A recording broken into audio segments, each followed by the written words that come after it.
time is 6:58.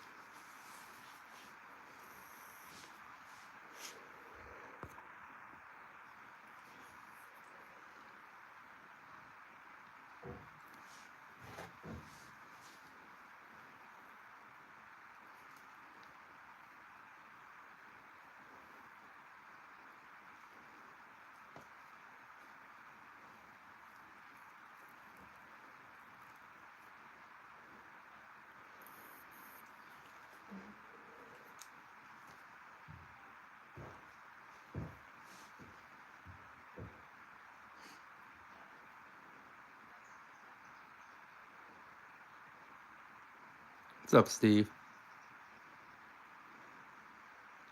This is my first time.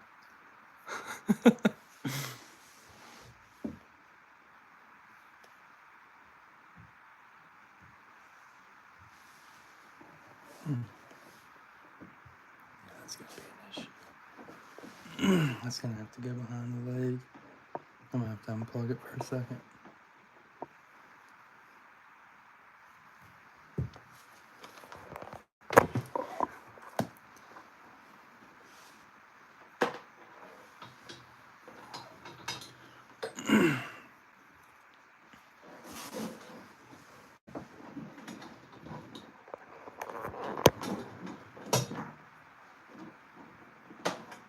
What's up, Jerry?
How's that look on there, Jerry? Is it bright?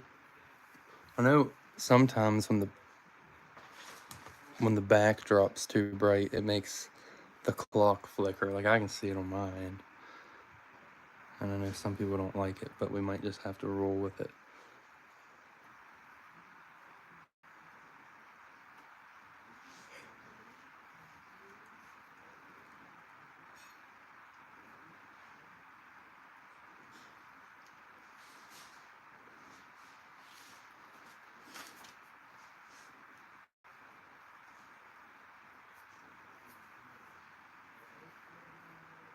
All right, good. Good, good.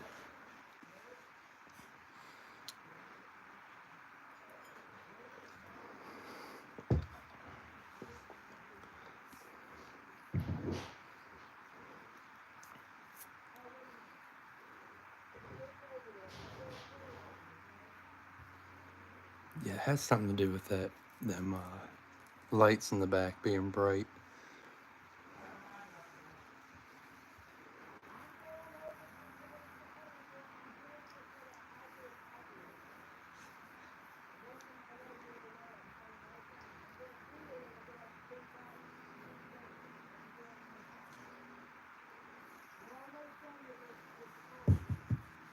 It's quick.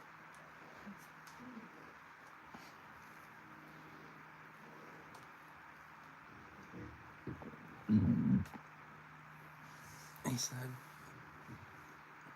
said, how are you doing? He's like, we'll be done in about an hour. I was like, all right. So he told me of a spot where there's bottles of wash them out of the riverbank.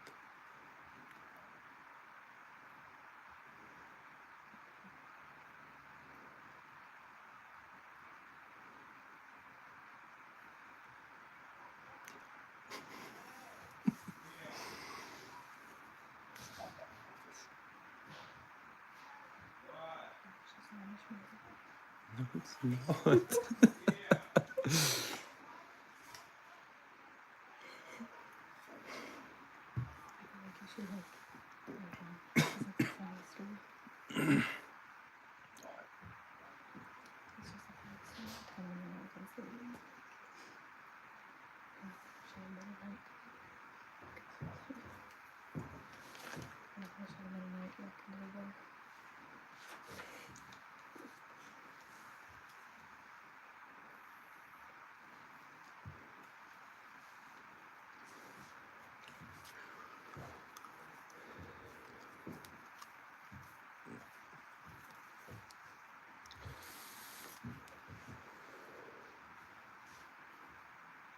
So many people pops in here. This is the first time in a long time I've been on, so it's probably not, I'd imagine it's not notifying. It's probably not used to, people's not used to getting a notification from my thing. Are you serious, Jerry?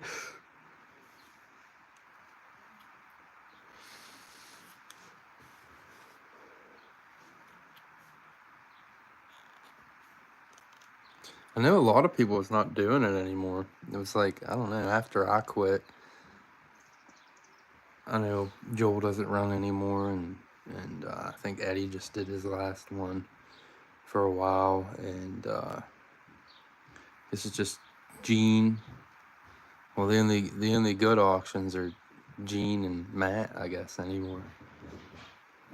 I don't know who else is doing it. I've been out of it to the point where I haven't even, like, every now and then, don't get me wrong, I still get on YouTube and watch bottle digging videos, but I don't really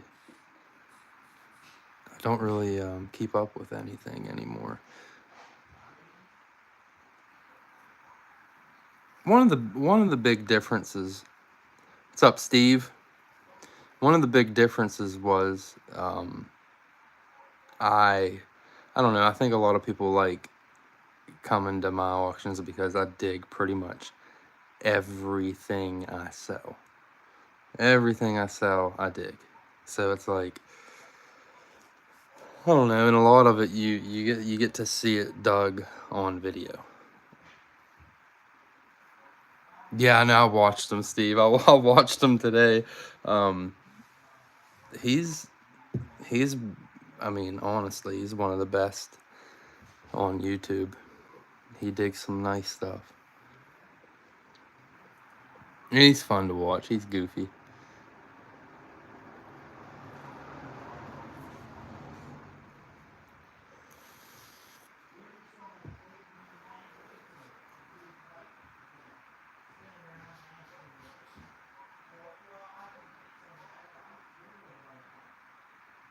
But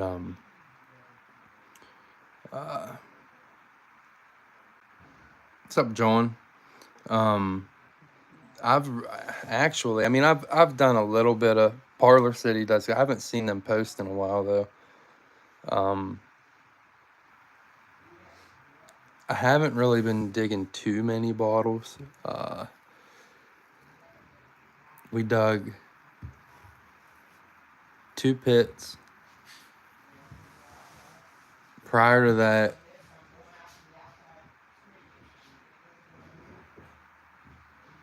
dang, I can't even remember. I've dug such few outhouses that I don't really remember digging many at all. Maybe a couple here and there, but nothing crazy came out of any of them. some crazy broken stuff. That's how it always is. Other than that, we've poked around a couple of dumps. Just recently got back in, I don't know if any of you remember the dump I was digging the Lithia waters out of. Just recently got back in that dump. I've only dug it one time, didn't make a video. We'll definitely be back in that digging. I'll make a couple videos. But I know you guys like the privies, so we have a few permissions lined up. I actually just got 2 the other day. Just kind of random house that we had been trying to catch the guy home, and he just so happened to be standing out in front of the house as I was riding down the road. And he owned 2 lots right beside each other, so we got both of those. What's up, Laurel? But yeah.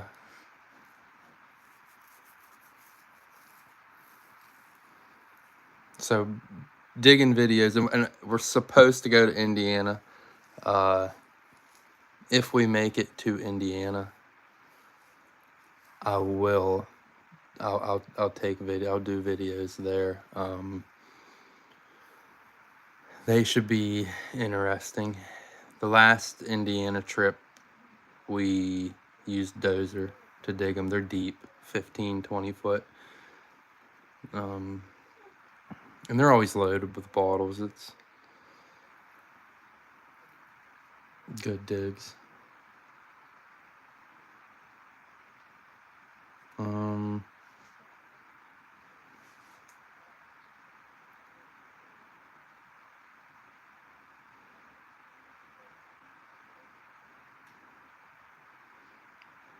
But yeah, other than bottle digging, we've been metal detecting a lot. It's during the cold months, it's easy to get out in the woods and detect because you don't have all the brush growing up and weeds, and we're up in the mountains, so a lot of them, I mean, we got fields, but a lot of the old Civil War forts and camps and stuff like that are now overgrown with woods, so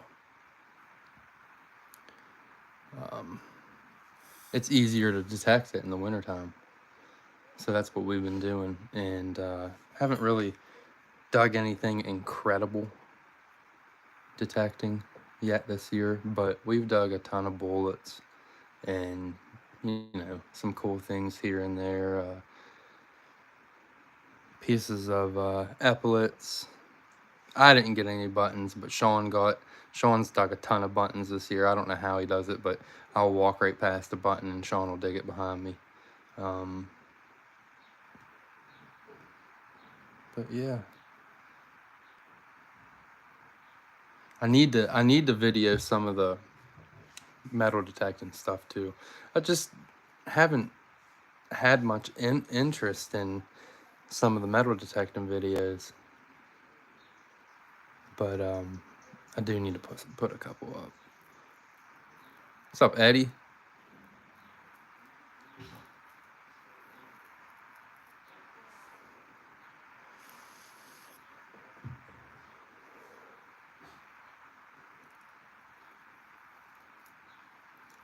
Yeah, Gene messaged me and told me, he told me he was gonna give me a shout out. I appreciate him.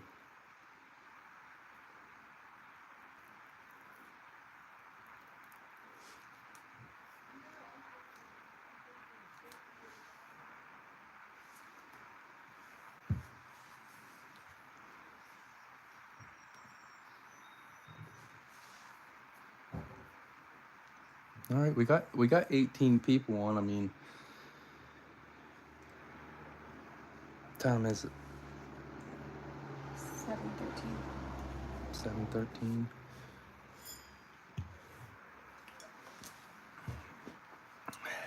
I'm gonna be honest with you, I watch a few. Being somebody that's I've gotten into early on in metal detecting, we scored a farm permission that ended up being on a trade route, and we dug some incredible stuff. And it was just it spoiled us. It really did. So so it's like if I'm watching metal detecting, I want them to be digging good stuff. So like I'm nothing against the guys that aren't digging the real old stuff, but you know, just like bottles, you want to see the good stuff being pulled out.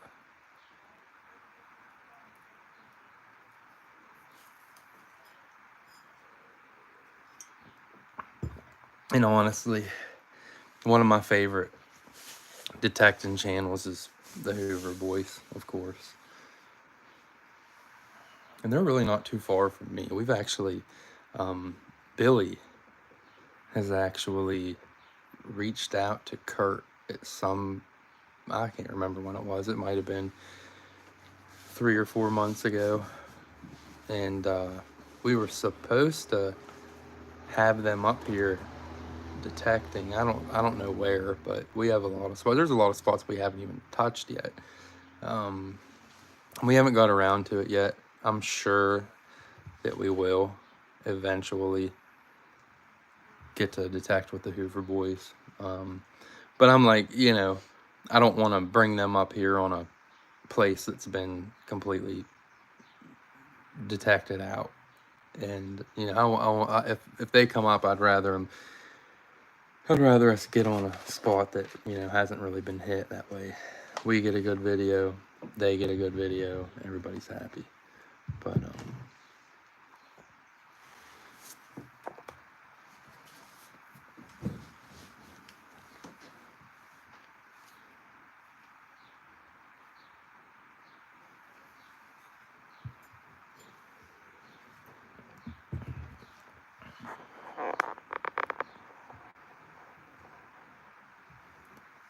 all right, well,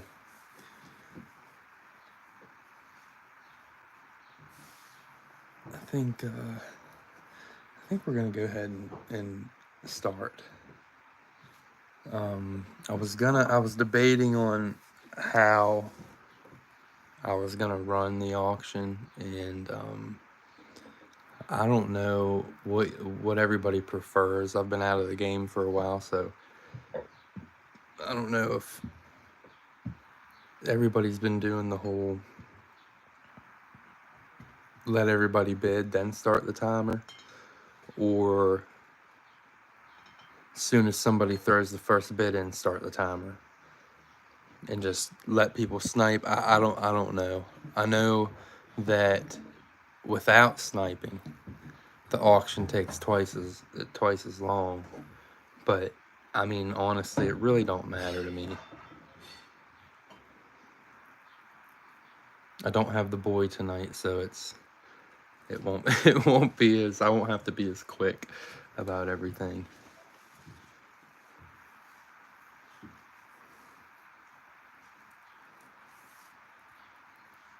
Start after first bid. It does, Eddie. I'm telling you, it does make things go by a lot quicker because unless you have like an A and B, it's just so much faster. And even with an A and B, it drags. It definitely drags.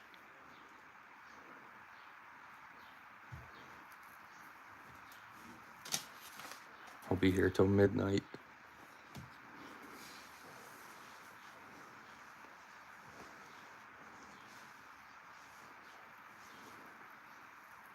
One-minute timer. That sounds fair.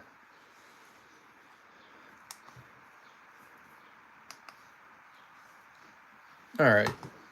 So if we're sniping, everybody's gonna have to get a lag up. I'm surprised I remember because I know they're there before I stopped. I kept forgetting to do it. What's up, Arnie? But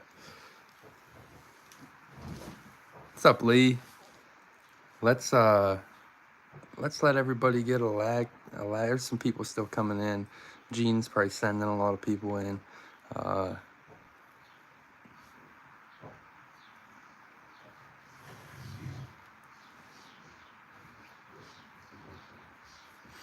Gosh, American Glass Gallery is I've gotten a couple pieces off of there and lost a couple pieces on there bidding. There was actually it was I can't remember exactly what it was called now, but it was a Dr. Wellings, some kind of something Arabian something liniment, and open panel, 1850s. It was a very attractive bottle, and I bid that thing up to like $500, and somebody just outbid me. I just wasn't going over 500. And then there was a Cumberland Pawned Medicine that come on there one time, and I bid it up over $600 and lost it. But that's how it goes.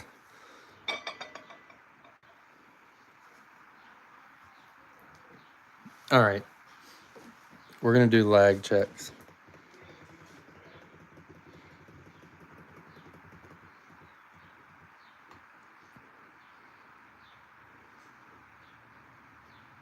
All right, here we go. No, I'm messing up.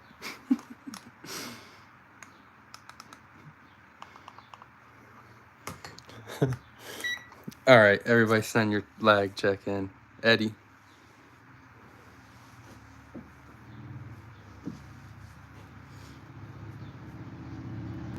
Steve, Jerry, John, Arnie, Laurel, Wendy, Lee,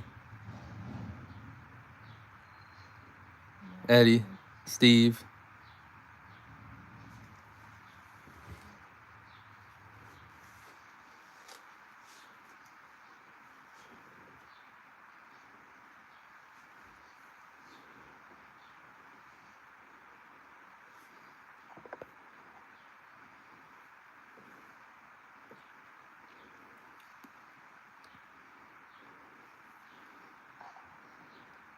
Laurel,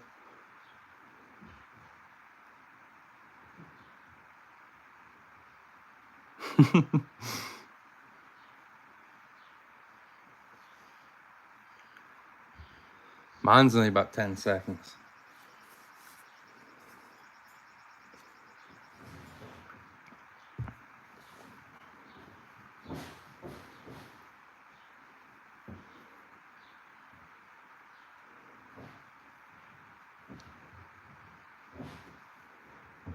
Dang, Arnie, that's good.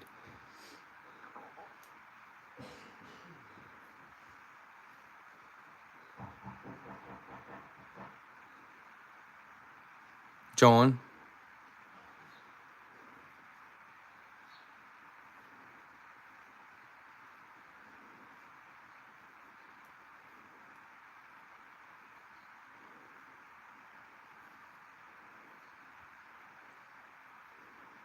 Eddie,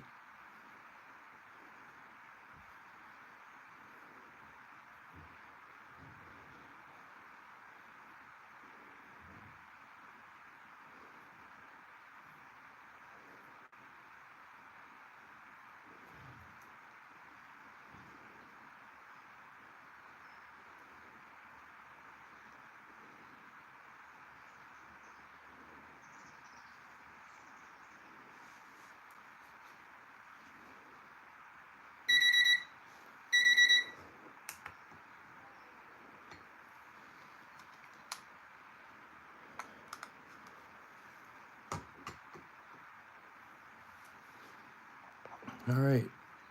So like I said, mine's around 9-10 seconds, so I'm not super far behind.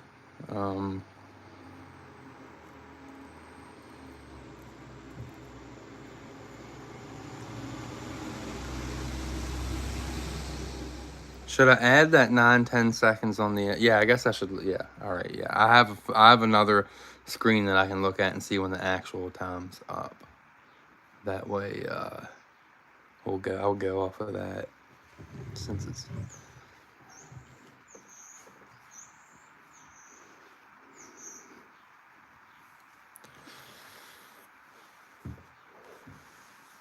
All right, let's start. So, First up, I will say I don't have anything super crazy early tonight. Um, but I do have some nice stuff. Some of it I've dug over the past year. A couple hutches, um, some rare West Virginia stuff, and run some Civil War stuff, I guess. Couple bullets. Do some lots of bullets or throw some bullets in with bottles.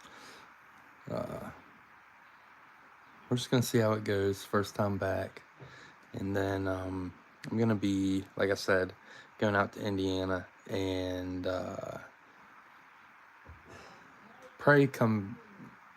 Well, we did Kentucky, so probably come back with some Kentucky stuff. I don't know. We'll see.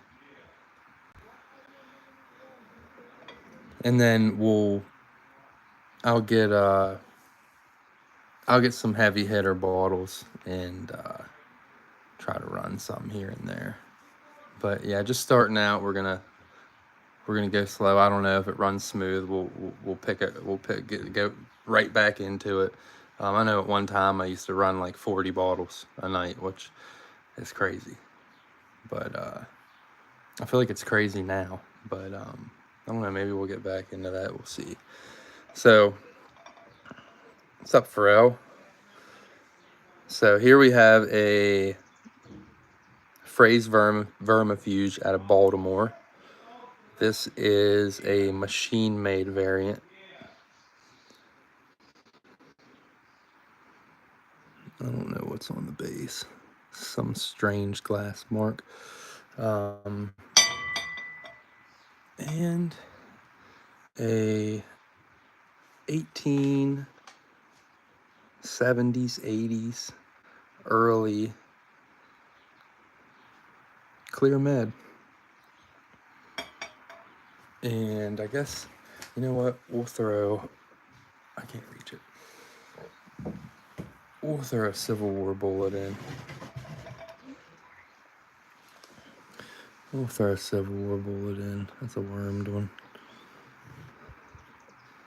Alright, here we go. I kind of like that one. Alright, there we go. We're going to throw in... you can't see it. You can't see it at all. That's going to be an issue. If you put like your hand behind it. I don't know. Yeah, that worked. Mm-hmm. So here we have I'm pretty sure it's a 58 caliber. This one's still got dirt on it. I still haven't even cleaned this one. 58 caliber musket ball.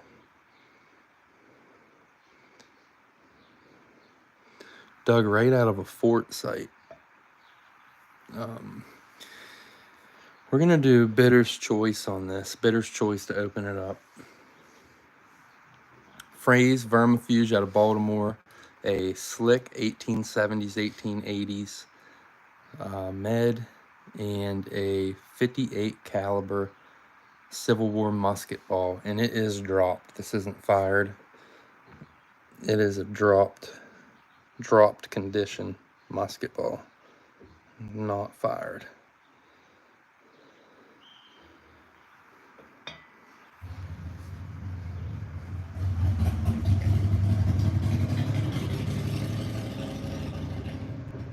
It probably sounds like we're like outside auctioning, but we just have the door open.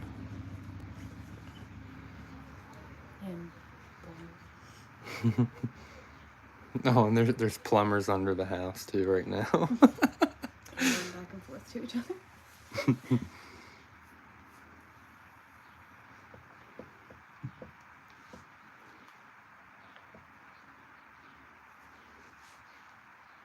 Bidder's Choice.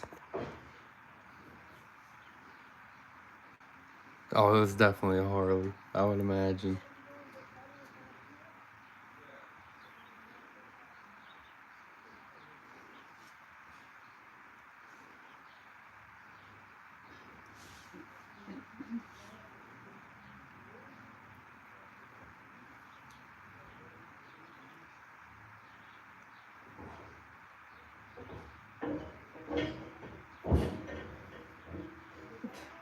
All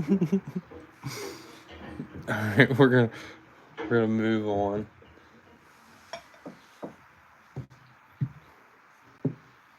Next is Great Seal. I can't reach it. Yeah. All right, next we have a coffin flask style Great Seal from the Styron Beggs Company out of Newark, Ohio. It's kind of hard to see the embossing on this one. And it is blown in mold. This is the blown in mold variant. A lot of these, when you dig them, they're machine made. It was a little earlier. It's probably like a, I don't know, a half pint size, I would say. Coffin flask variation of the Great Seal. And I'm gonna we're gonna put this musket ball with it.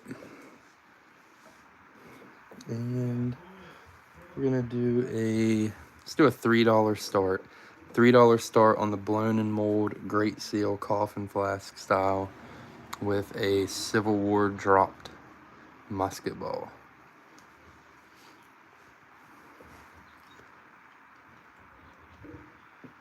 John's in at 3, starting the clock. Need 4 or more. It's a nipple protector. Just a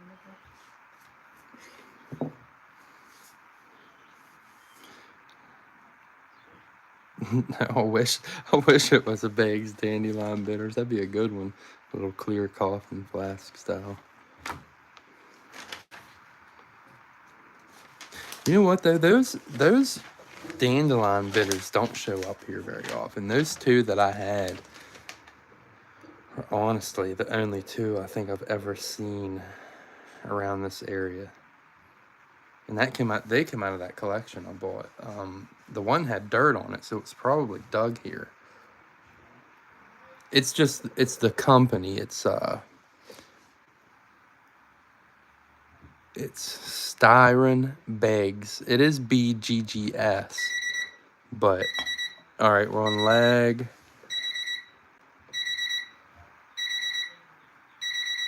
Five, 4, 3, 2, 1, 0. That was John Amisi at 3. What's up, Luke?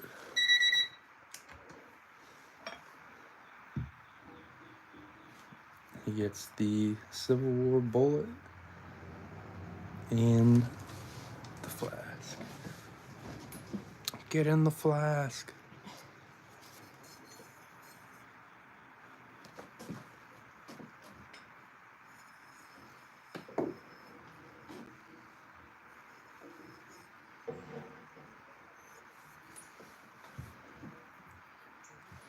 All right, next we have a nice amber Baltimore. I'm pretty sure these were shoe polishes.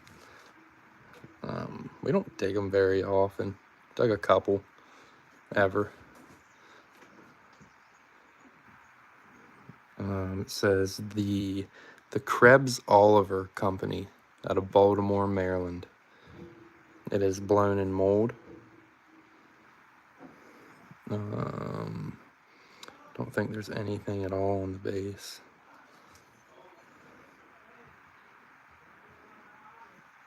No damage, just a little bit of patina. The Krebs Oliver Company, Baltimore, Maryland.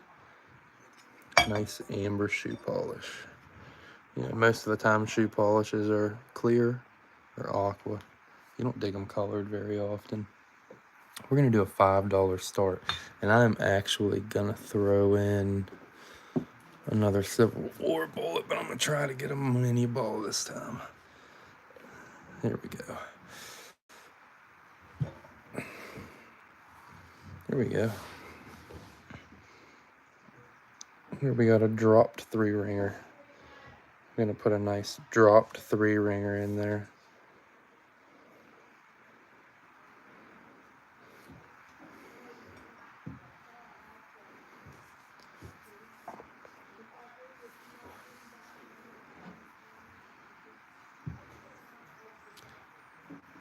Krebs Oliver Company, Baltimore, Maryland. This bottle probably dates around 1905, 1910.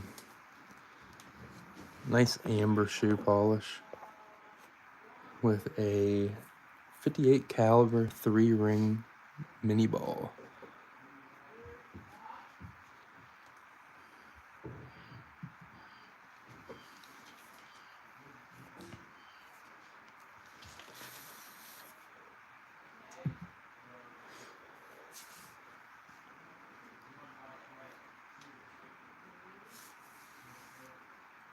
$5 start.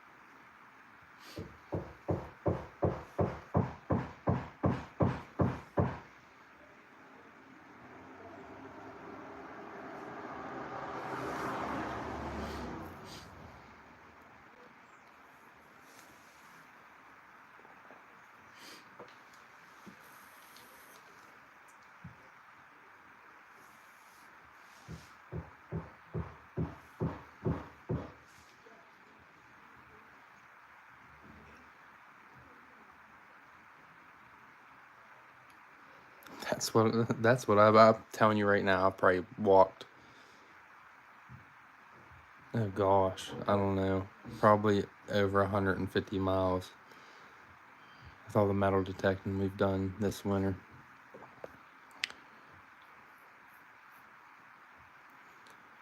Go ahead and put something else up.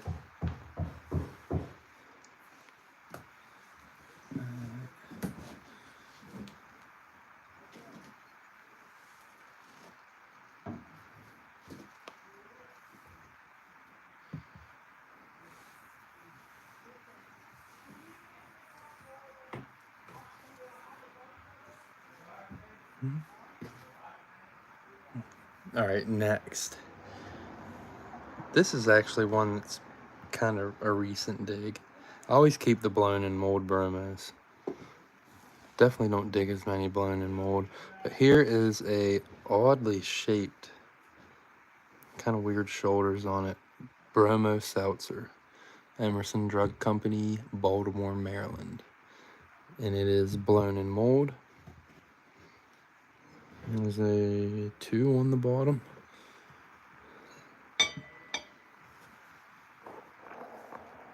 And I'm gonna do let's do a $3 start. $3 start. And I'll put the we'll put the mini ball back up. Civil War bullet.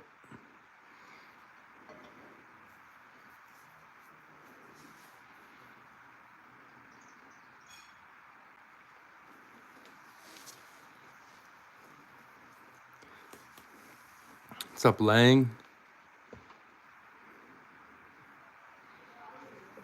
Blown in mold Bromo Seltzer with 58 caliber dropped mini ball.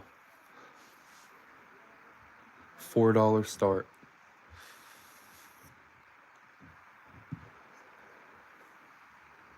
Or $3 start, my bad. $3 start. If it's on the railroad and that railroad's not privately owned, you shouldn't have to get permission to dig it. But if the railroad's privately owned, then yeah, you would. I mean, I don't know how it is out that way, but that's how it is here usually.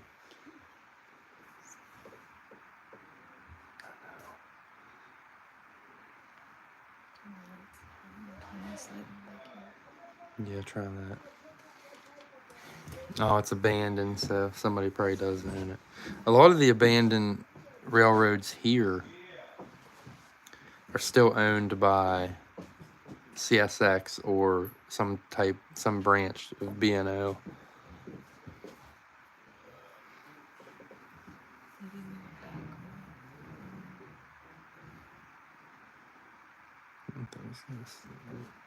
I can see it on my. Oh, now you can. It just happened. It's good.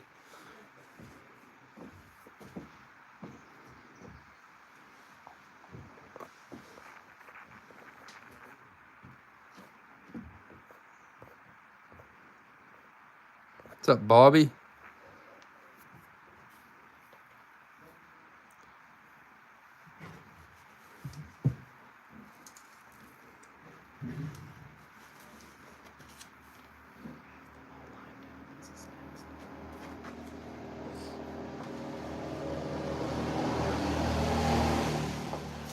Yeah, a lot of the time they don't care because, I mean, it's property that they're not doing anything with anyways.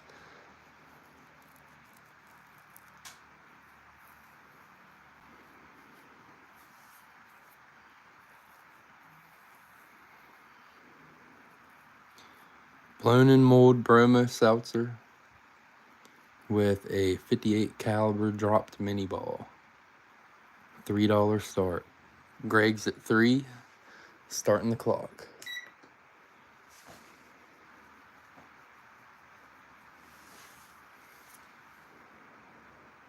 I think they started carving on that mini ball. They must have got bored and started carving on the bottom of it.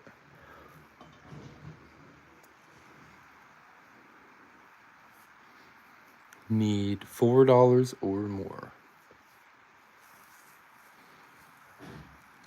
The 3-ringer was dug out of a Union Fort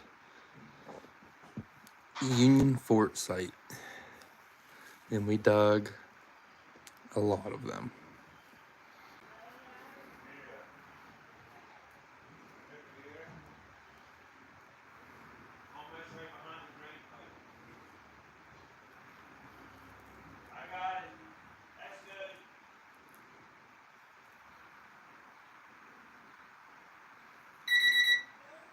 On lag. I'm like 12 seconds lag now. It's went up a little bit. 4, 3, 2, 1, 0.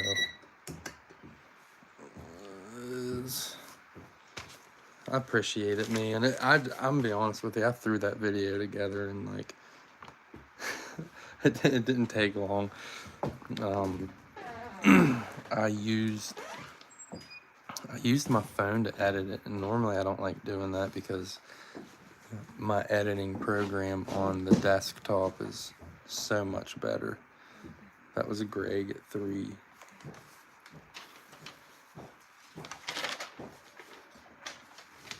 Thank you, Greg.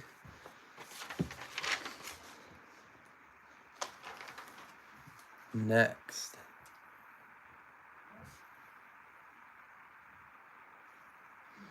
Here we have it says George Maurice Lee, Park Avenue and Madison Street. Park Avenue and Madison Street. We did pin, I think this was Philly. I think this is a Philly drugstore. It does have a little fisheye there and a little fisheye right here. But really cool pharmacy bottle. I like digging the little ones with the fancy slug plates on them.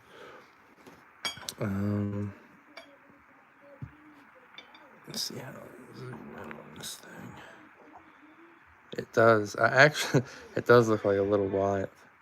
I actually dug one of them the other day. Not a Cobalt one though. We're gonna do a $5 start. $5 start on the fancy slug-plated druggist. I think. I'm not 100% sure, but I think it's a Philly bottle. Probably dates around, I don't know, probably 1890s on this one, maybe around 1900. What's up, Matt? Thank you, appreciate it. I'm glad to be back. I missed running auctions. I really did.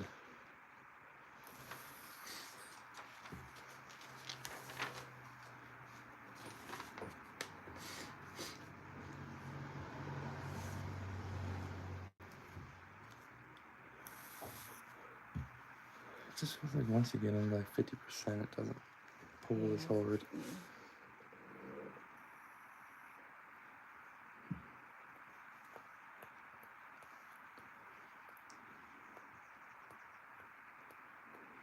Oh yeah, Civil War bullet.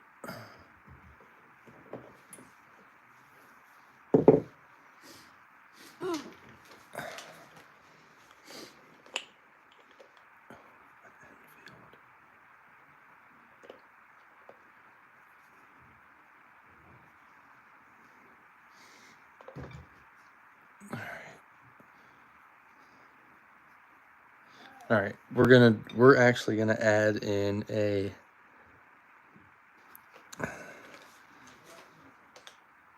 fired Enfield with a, I can't remember if they call these plugs, but they put like a casing on the inside of the base, and they're a little harder to find like that. So fired Enfield, and this is Confederate. The Confederates were actually at this fort prior to the Union being there. Fired Confederate Enfield and another 58 caliber musket ball, which would be most likely Union. I mean, it could be Confederate too, because the Confederates were there early in the war, so they were probably using a lot of round balls as well. But the Enfield is definitely Confederate. $5 start.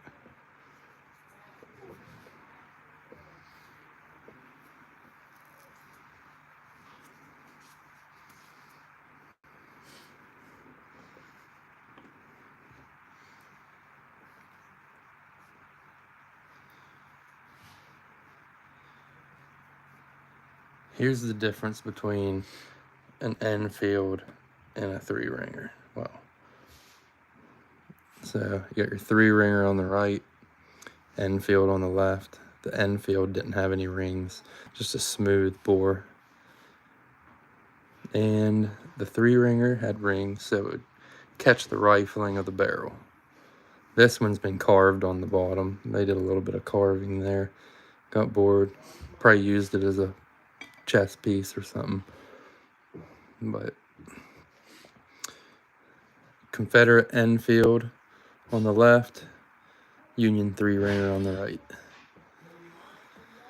It's actually I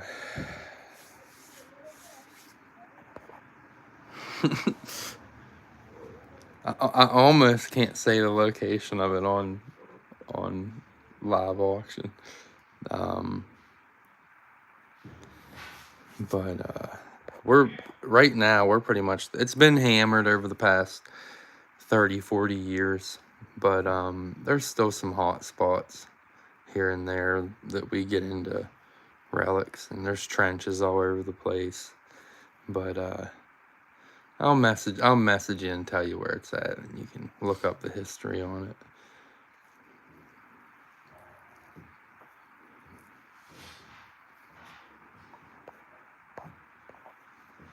So,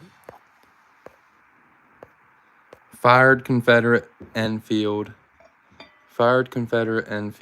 and a Civil War 58 caliber plus the drugstore bottle.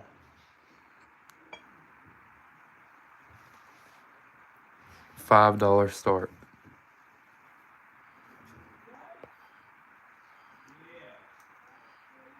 Dang, your lag's a minute? Yeah, I don't know what's going on there. That don't sound good.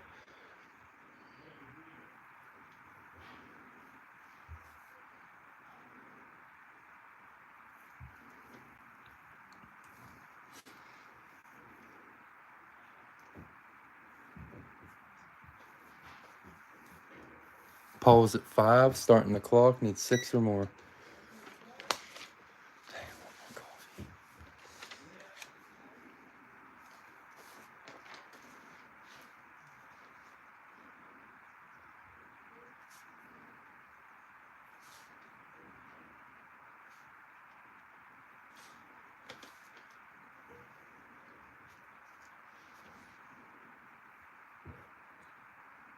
What's up, Gene?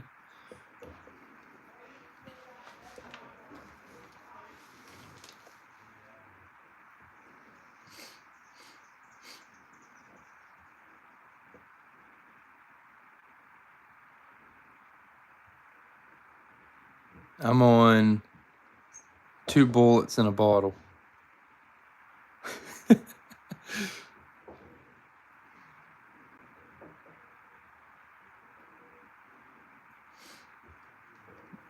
I'm pretty sure it's a Philly druggist.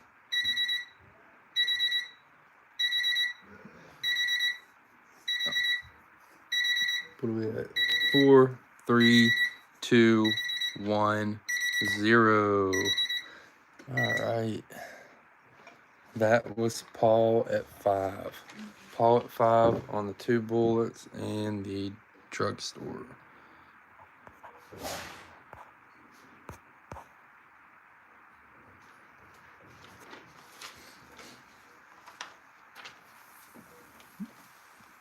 I appreciate that, Gene. I really do. I've been out for so long that I was like, whenever I thought about going live, I was like, I don't know if it's gonna notify people anymore. I mean, it's been a while. All right, here we go. Here's this. This is probably one of the earliest things I brought tonight, but here we have a super early. This came out of an 1860s pit.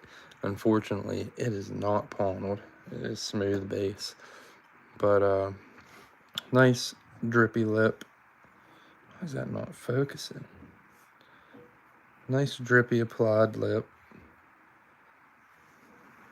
Nice. Daggone, it's not wanting to focus. Nice early olive oil. And I'm probably going to have to sit this thing way back there for the whole thing to get in the... Yeah. Oh, Lord. There we go. All right. Nice 1860s smooth base olive oil. And let me see. What all do I got? I think I only have bullets in this thing, but who knows? Who knows what all I have?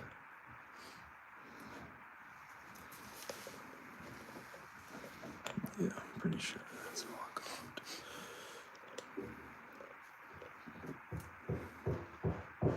I don't know what they were carving on that for.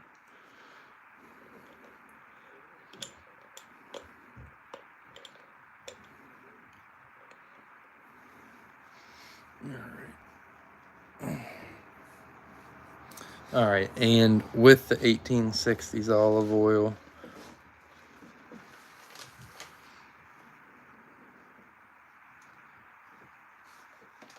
it should notify people on my YouTube channel, but I don't know. For some reason, it doesn't do it for everyone.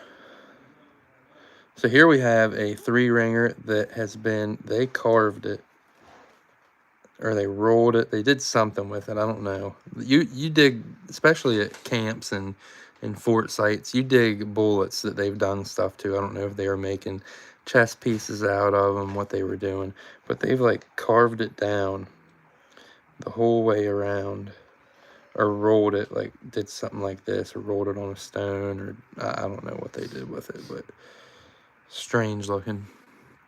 And we're gonna put up a nice 30, I want to say it's a 38 caliber pistol bullet. 38 caliber pistol bullet. Both dug from a fort, Civil War fort, that was once occupied early on by the Confederates and then later on by the Union. The Confederates were only there for a short time, but they started building the fort, and then the Union moved in and took it, and was there for the rest of the war. So we're gonna do a $3 start. $3 start on the 1860s cylinder olive oil. Real nice drippy lip with a 38 caliber pistol ball and a carved 3-ringer. Paul is at 3, need 4 or more.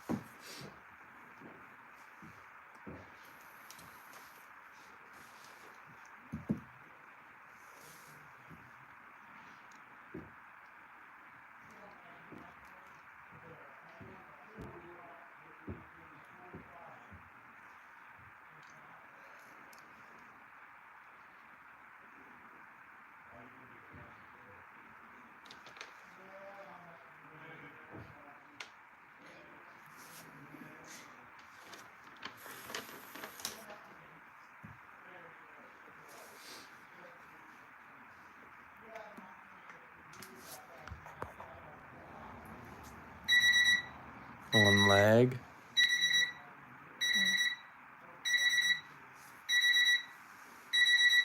5, 4, 3, 2, 1, 0. That was Paul at 3. Paul at 3.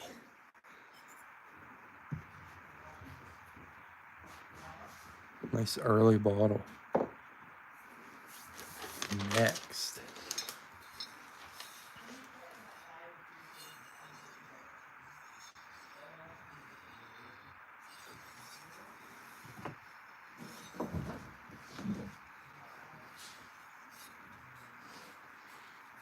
All right.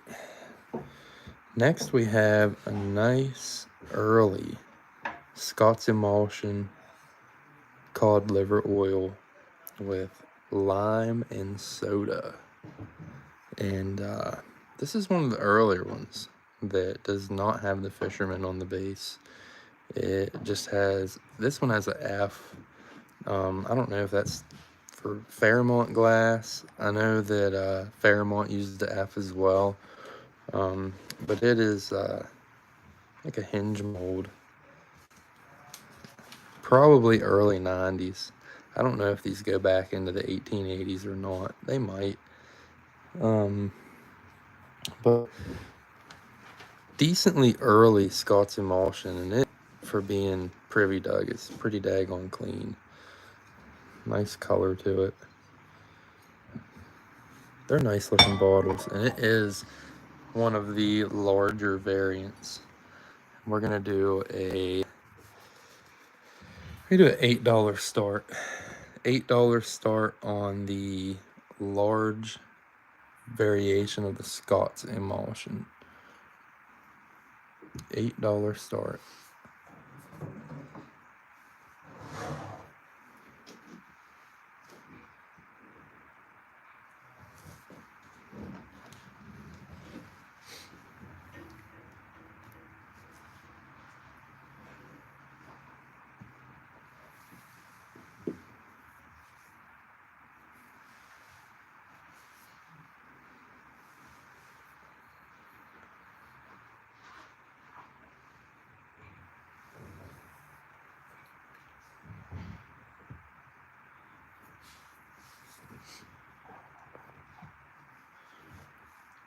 $8 start on the Scotties.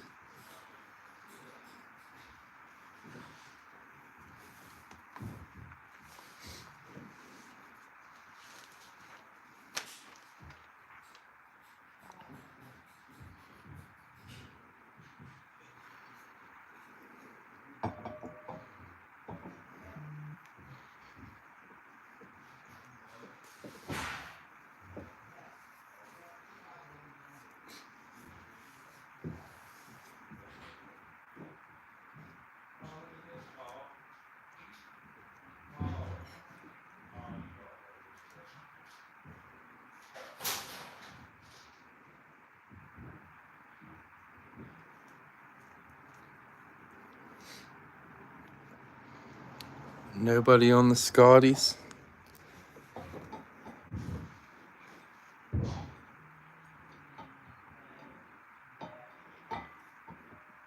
And go ahead and pull it.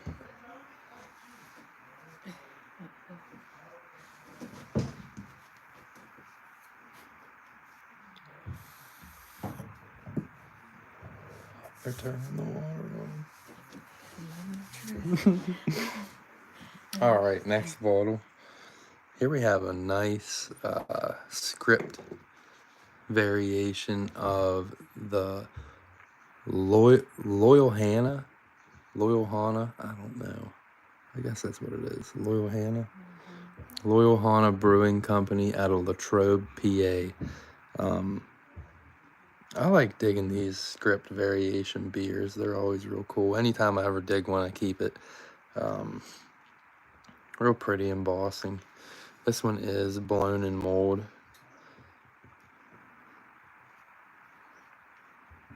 It looks like it just missed being a blob. Has a monogram on the base.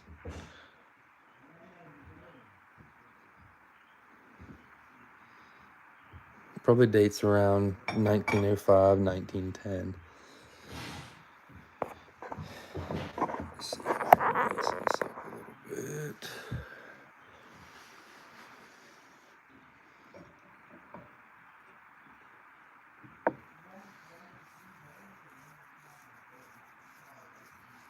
All right, we're actually gonna I'll throw in this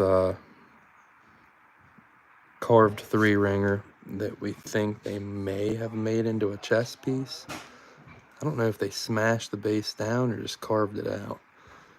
But we're gonna go ahead and throw that in and do a $5 start on the Loyal Hannah Brewing Company out of Latrobe, PA, in script. Real fancy embossing.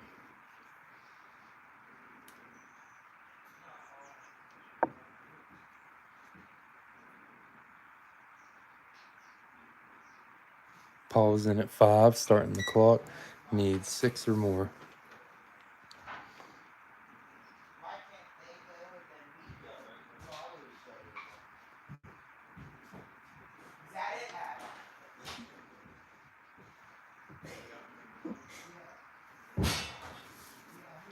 It's definitely a nice bottle.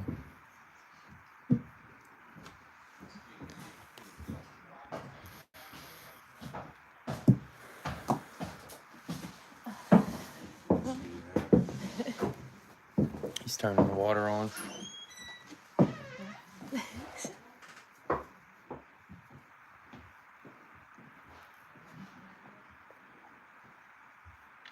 Needs 6 or more. 6 or more on the Loyal Hannah with the carved 3-ringer.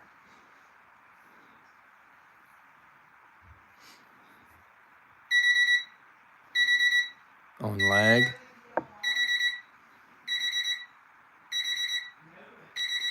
5, 4, 3, 2, 1, 0. That was Paul at 5. Paul's killing it.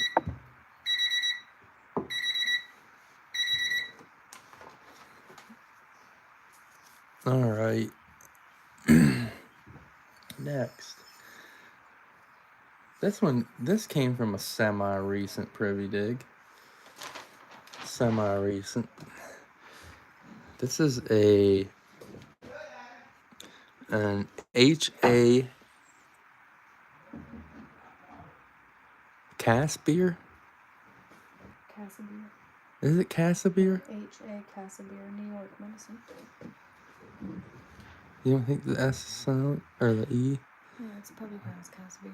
H.A. Casabeer, 57 4th Avenue, 337 6th Avenue, New York. So he had a place at 2 different addresses in New York. And it came out of an 1880s pit. So I'd imagine that it's around 1880s. It does have, I can't tell if it's a flake. It does have a little flake out of the base. But nice, attractive, square medicine. Trying to find. I didn't bring the black light up, did I? Or did I? Yes, you did. It's over there behind that bottle. Oh, I see it. And probably not gonna be able to glow anything with this light. Yeah, it does. Check that out. It definitely glows. I keep forgetting about the black light.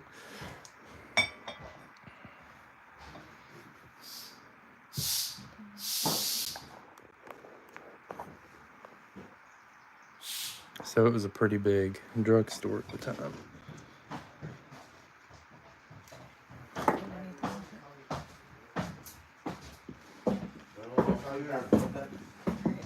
I'll walk out with you guys real Let quick. me call you back in just a little bit, okay?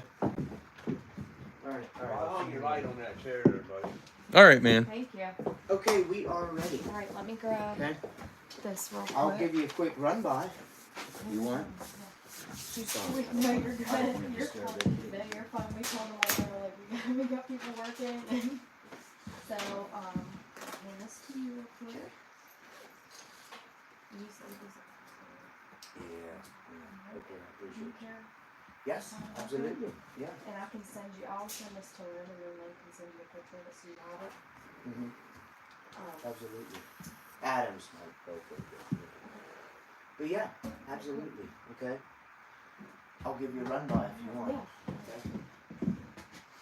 Give him a pen. Dang, it wasn't open for very long, was it? But all right, guys. Here we go. So H.A.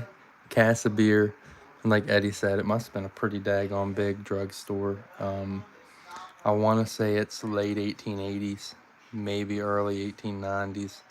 Glows real nice. I mean, I got the lights blaring in here, so you can only imagine what that looks like in the dark. Nice looking bottle. We are gonna do a $5 start. $5 start on the drugstore. Pharrell's at 5, starting the clock. Need 6 or more. I have this set of brushes. I couldn't tell you where they came from. Every now and then I have family members buy me brushes because they know that I use them. And I guess whenever they're out, they see them, they get me them. But I got this set of brushes. I had several different bottle brushes. For the insides, I prefer shaking copper in them, but you got to be careful doing that sometimes. I've blown the bottom out of some nice stuff. But I can't tell you who makes these brushes, but they're amazing. I've had other brushes fall apart on me. The bristles fall out of them and get everywhere. This set of brushes, I've had them for like 2 years. Haven't had an issue. The metal on them don't rust. The bristles don't fall out. They're incredible. I wish I knew where they came from so I could tell you, but I don't. On lag. 5, 4, 3, 2, 1, 0. That was Pharrell at 5. Pharrell at 5. Nice pickup.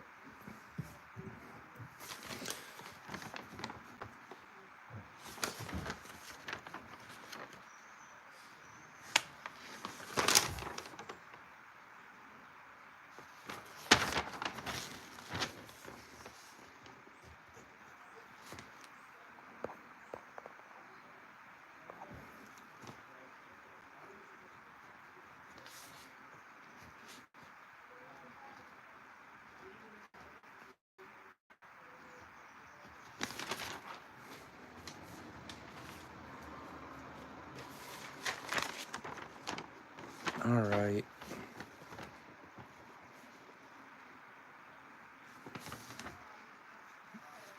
Next. What do we got going on here?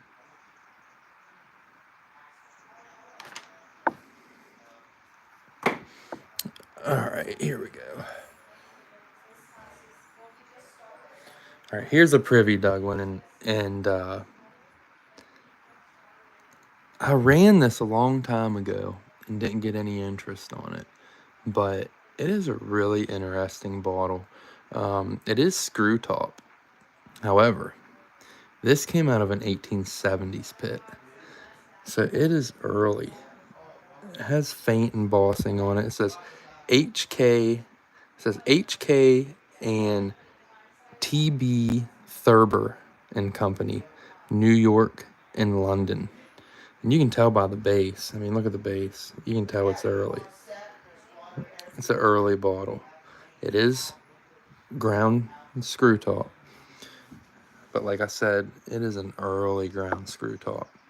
It would have had some kind of label right there. But it came out of an 1870s pit. And when I cleaned it is when I found out that it had embossing on it. Because prior to that, I had no clue. It wasn't until I cleaned it. So, HK and TB Thurber and Company, New York and London. And like I said, it is an early bottle. See if it glows. I'm sure it does. Well, there we go. Yep. It needs a tumble. But it does glow.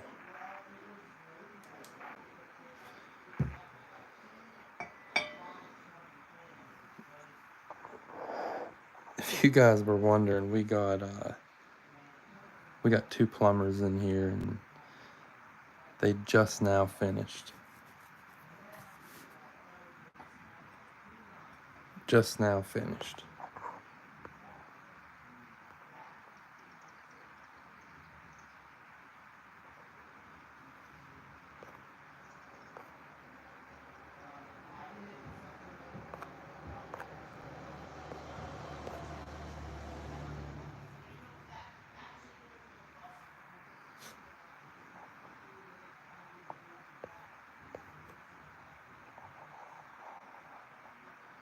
It was terrible.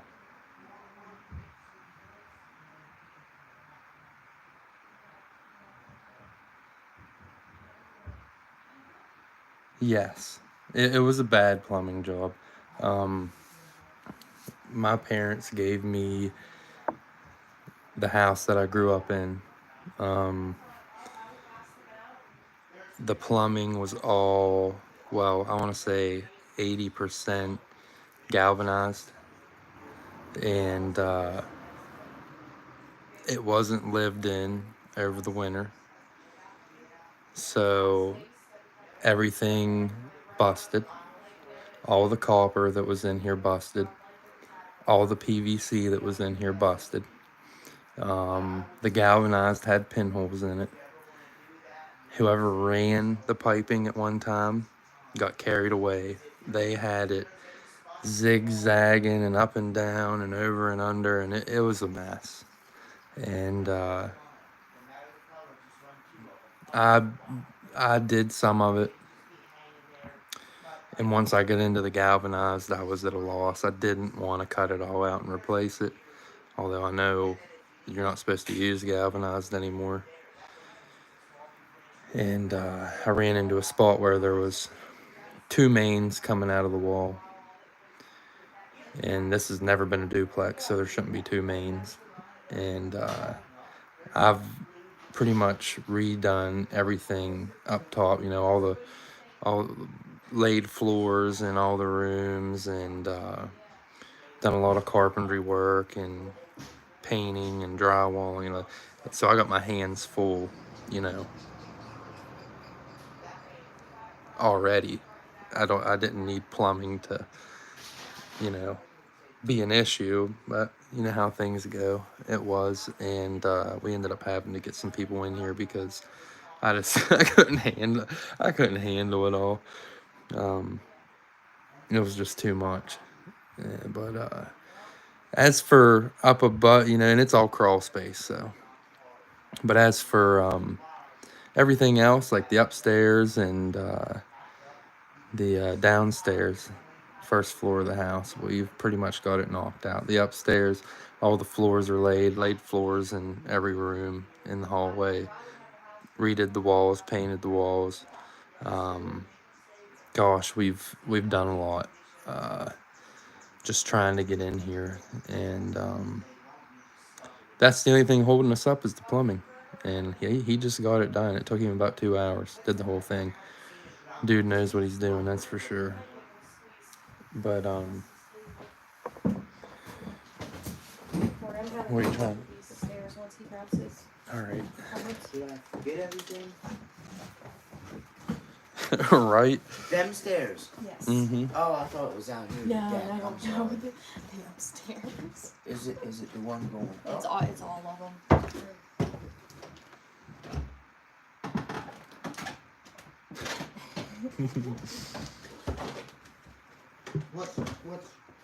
What's wrong with them? They're all cracking and breaking. Okay, that's the top. Right? So they're fine like that? You have a stair stringer on this side that these are sitting on. Mm-hmm. One on this side, one on that side, with the boards in between. And if you just go and pop them out, put over stair tread, Lowe's has them. Okay. They're like $14, $15 Yeah, I a saw piece, those. but they're round bullhead nose Mhm. up here. Who gives a shit how you take them out, right? Yeah. Take a saw, cut them right through the middle, pop them out, and then you'll see the frame. You'll see the frame if you pull it up. You'll see the frame in there, and then kind of take your tape, okay, 36 and 1/8, and then mark the other one. Kind of put it in there.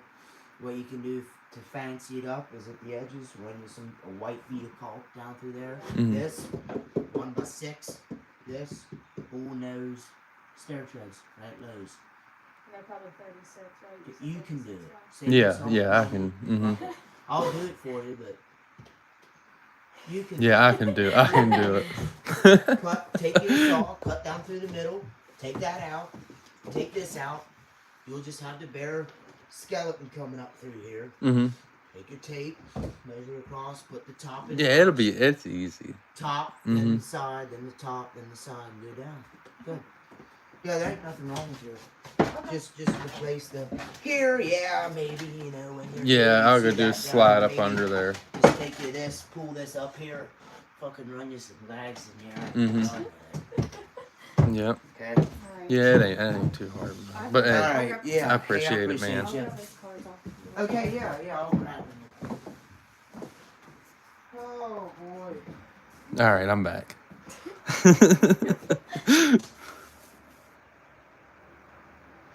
It's a 3-bedroom house. Old though. It's old. It's very old. That's actually paneling that we have not put up yet. We're getting there. It's a nice Um, backdrop though, right? yeah, that's gonna be our that's gonna be in the living room, that paneling. But it is cool though, isn't it? I like it too. So, all right, back to this 1870s spice bottle. I'm gonna call it a spice bottle because I'm pretty sure that's what it is. HK and TB Thurber and Company, New York and London. Ground lip, came out of 1870s privy, glows. We're gonna do a $5 start. $5 start. We're gonna do a $5 start on the 1870s embossed spice shaker. It does. It looks like a comedy club stage. Well, that's what this is. That's what this is.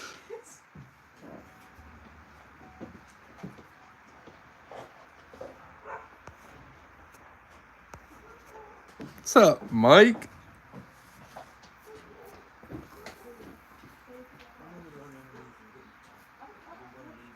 It does. That's true.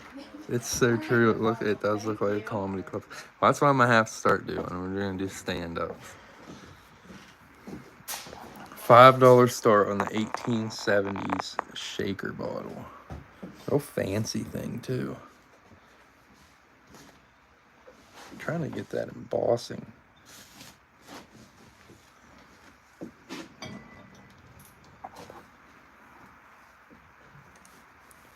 Oh, I didn't even see it. Did you put anything with this? Yeah, on that back of that page. No, did you like add anything? What? No. Okay. Yeah, next Saturday or Sunday we're gonna have Kevin Hart, Cat Williams.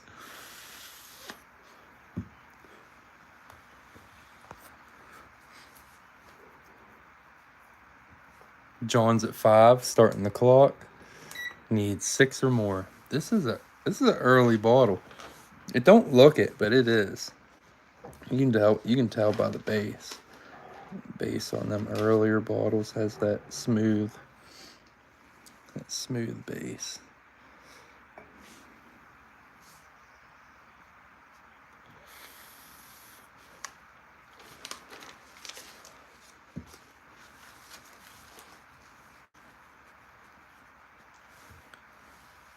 There should be a way to run the plumbing.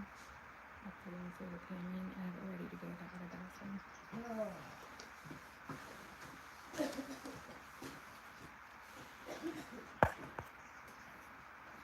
Yeah, now that there's packs in there, that'll be easy to run stuff off of. So literally take the paneling off in the kitchen.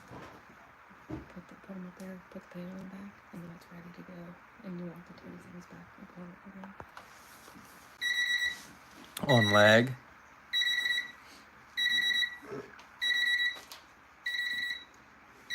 Five, 4, 3, 2, 1, 0.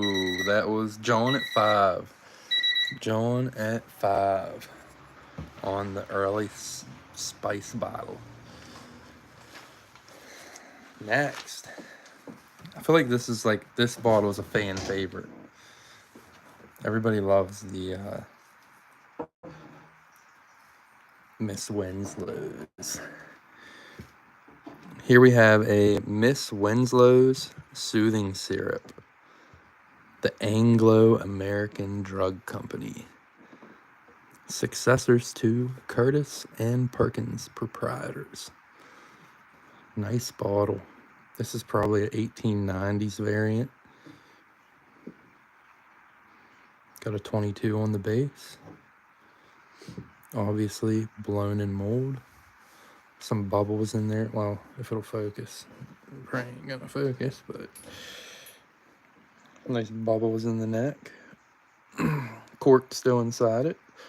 Rolling around. Nice bottle. Nice clean Privy Doug. Miss Winslow's Soothing Syrup. Has a very, very dark history.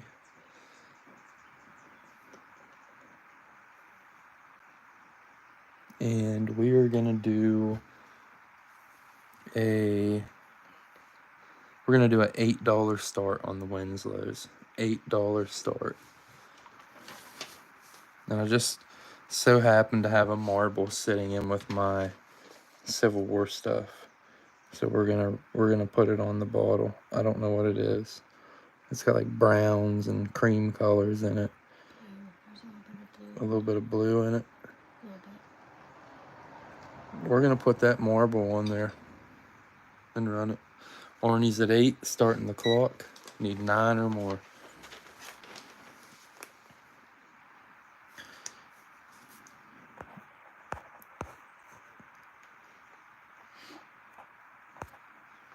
All right, Eddie. Let me see here.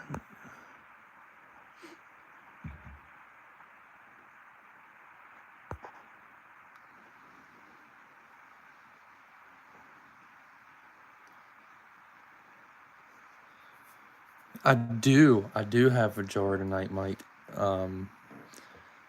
It's actually it needs tumbled, but it was Privy Doug. And it's actually it's a gem, but it's a more decent one. It's got a harder to find base mark glass house on the bottom of it. I think that's the only jar I have. Yeah, the only jar tonight. On lag.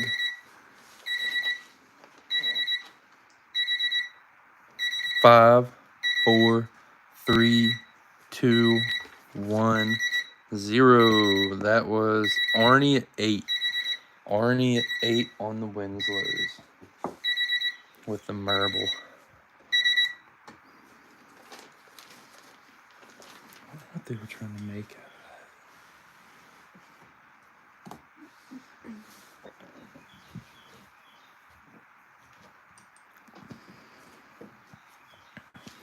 All right. Next.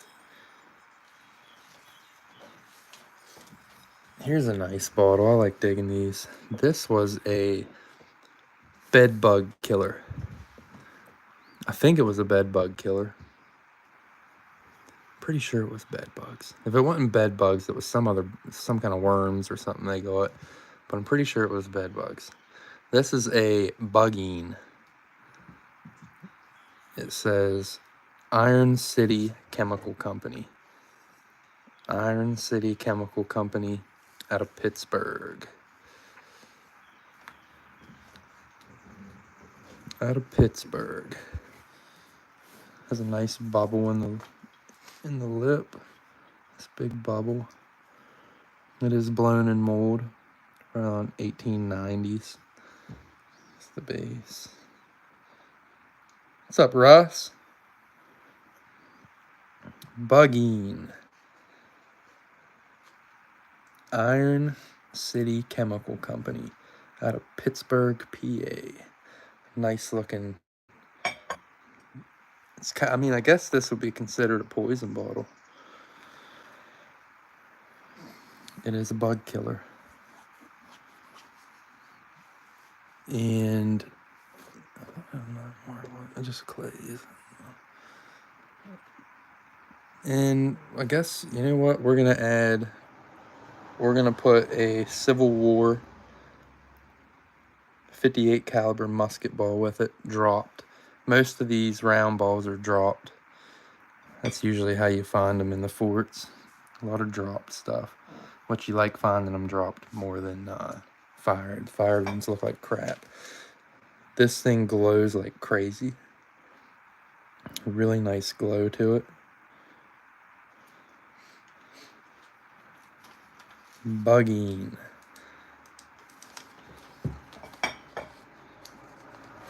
We're gonna do a $15 start on this one. $15 start on the Bugging. Pretty sure these are considered poisons. If they're not, they should be. Jason's at 15, starting the clock. What's up, Jason? You need 16 or more.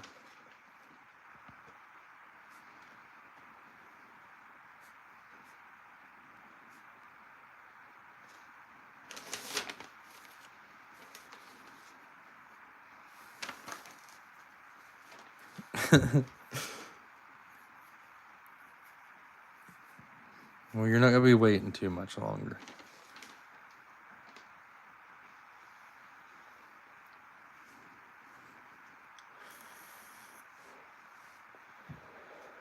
You need 16 or more on the Bugging out of Pittsburgh.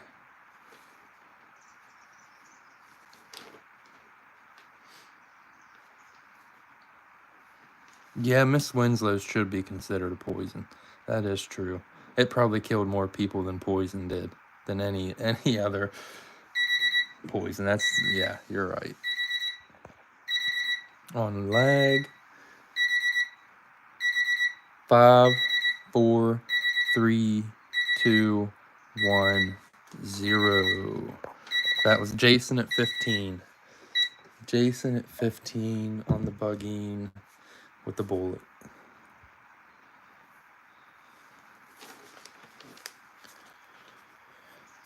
Next.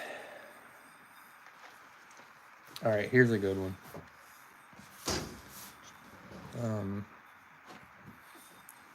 Nice West Virginia bottle. Here we have a Parkersburg Brewing Company out of Parkersburg, West Virginia. and it is a blob top. Nice Baltimore loop seal. No damage, just a little bit of like case wear on it. Here's the base. Parkersburg Brewing Company out of Parkersburg, West Virginia.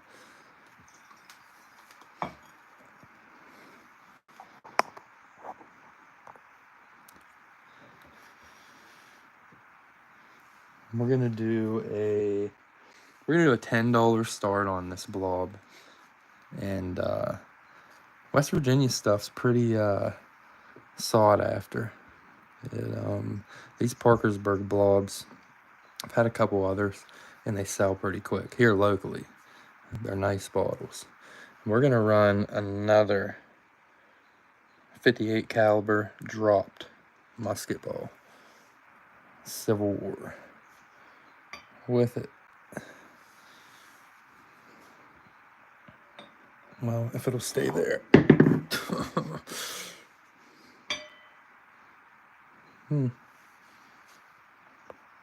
Parkersburg Brewing Company out of Parkersburg, West Virginia. Nice West Virginia blob beer. $10 start.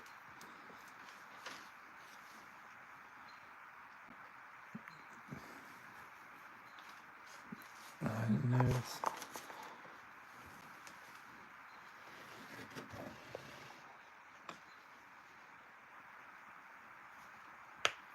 Jeff Hooper's at 30. We're starting the clock. Need Jason's at 35. Need 36.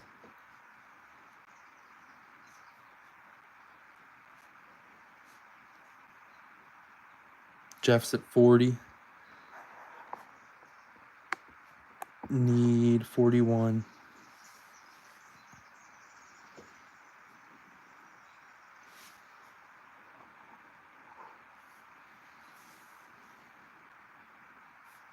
I do have a good bit of West Virginia stuff tonight.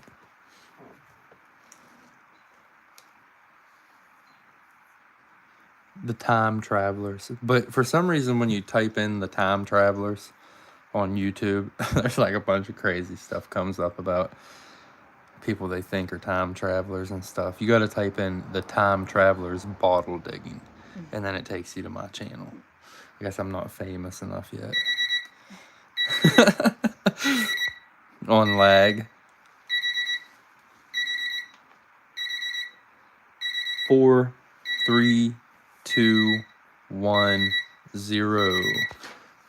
That was Jeff Hooper at 40 on the Parkersburg Brewing Company, West Virginia blob beer.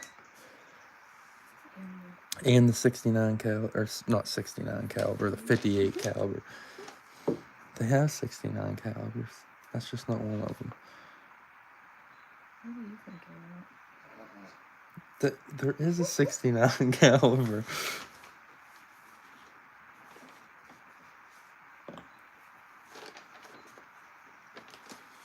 All right, next.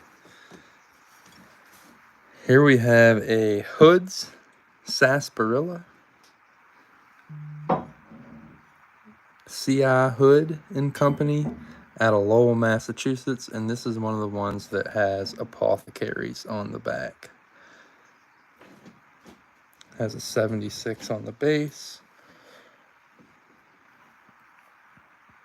I don't know why, but I never get tired of digging hoods. They're a cool looking bottle. We're gonna do a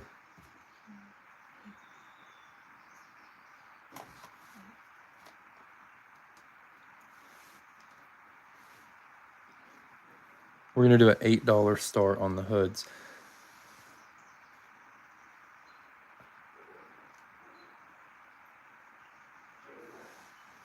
It's about digging bottles, and I don't know, you're just gonna have to watch it. You gotta watch and see. Dang,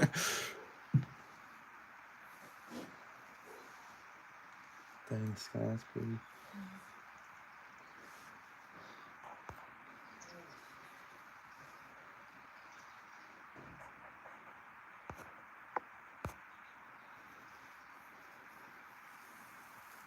$8 start on the Hood Sarsaparilla.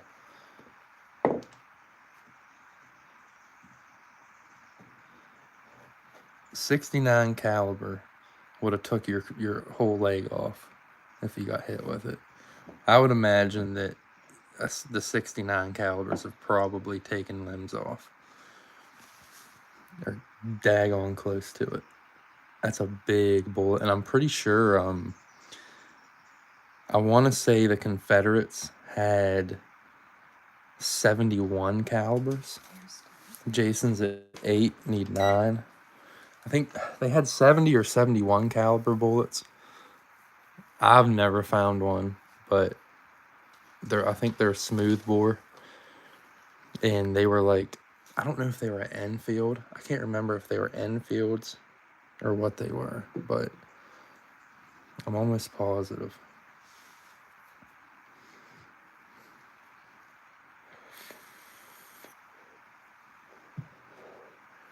Need 9 or more on the Hood Sarsaparilla.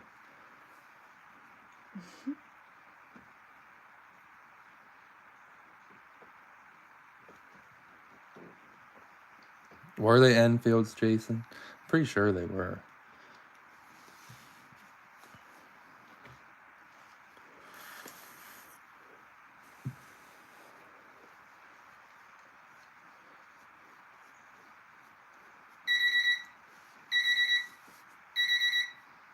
On lag. 5, 4, 3, 2, 1, 0. That was Jason at 8. Jason at 8 on the Hoods.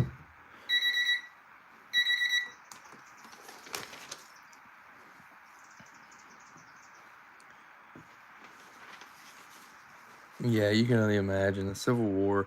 They had like rules of war and all this crazy stuff back then, and it was like a campaign, and you know they would, just like you've seen in movies. Not all of them were like this, but they would stand in lines across from one another, just shoot at each other like a bunch of goofballs. A lot of the battles that happened up in the Appalachians, they were different. They would actually ambush each other, and it was, more strategical than just standing in a line and shooting at one another. But a lot of battles were like that. All right, next. Here we have, this is a bigger bottle. Here we have a Taylor and Williams whiskey out of Louisville, Kentucky. Taylor and Williams whiskey, Louisville, Kentucky. This is a machine-made bottle. Probably dates around, I'd say 1910, 1915. I don't know if I'm going to be able to get it all in the... yeah, it's not bad. That'll work. That'll work. We're going to do a... We're doing a $10 start. $10 start on the Taylor and Williams whiskey out of Louisville, Kentucky. I do not know if it glows. It doesn't. It don't glow.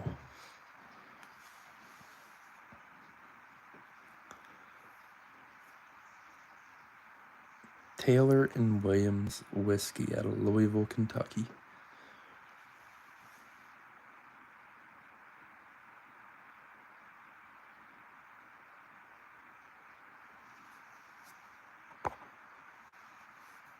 Yeah, there just wasn't as much Confederate surplus either. The Union just had so much. I mean, and they were sending it in volume. So it's a lot easier to find Union stuff than it is Confederate. And then up north, up my way, you don't see as much Confederate stuff. I mean, we had a lot of Union camps, Union forts, and stuff like that. Where down south, that's where most of the Confederate stuff is. Now there was a few skirmishes around here, and we're not too far from Antietam, which is a huge battle had. We're not too far from Gettysburg either, but some big battles there. That was pretty much the biggest battles that took place around my area. And Gettysburg was a huge one. So was Antietam. I think they said that Antietam was one of the bloodiest battles during the Civil War. But of course, you're not allowed to detect any of that. Well, there's some private property still, but state parks try to buy up everything, and once they do, you cannot detect them anymore.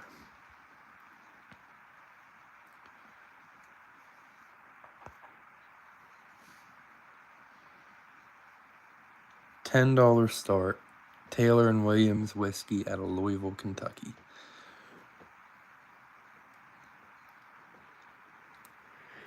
Oh crap! I need a coffee. Yeah, it is hard to say. I'm gonna pull the Taylor and Williams and run another whiskey. Here we have a E.R. Betterton and Company Distillers out of Chattanooga, Tennessee. White oak. And on the back it says White Oak. I'm assuming that it was aged in a white oak barrel. E.R. Betterton and Company Distillers out of Chattanooga, Tennessee. It is blown in mold. Nice lady's leg on it. Oh, Jason, Jinx. Jinxon.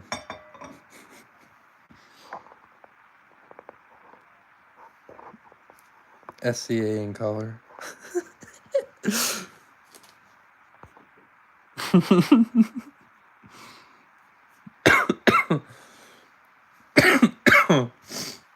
We're gonna do a $12 start. $12 start on the E.R. Betterton and Company Distillers, Chattanooga, Tennessee.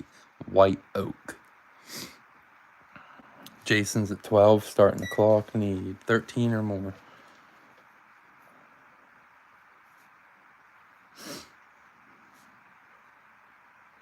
Steve's at 13, need 14. Jason's at 15, needs 16. Steve's at 16, needs 17. Jason's at 20, need 21.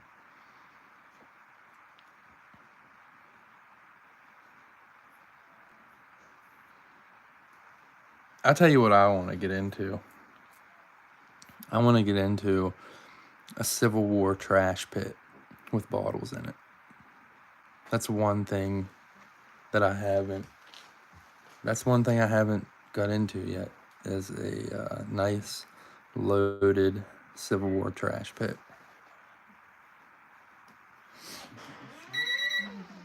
On lag.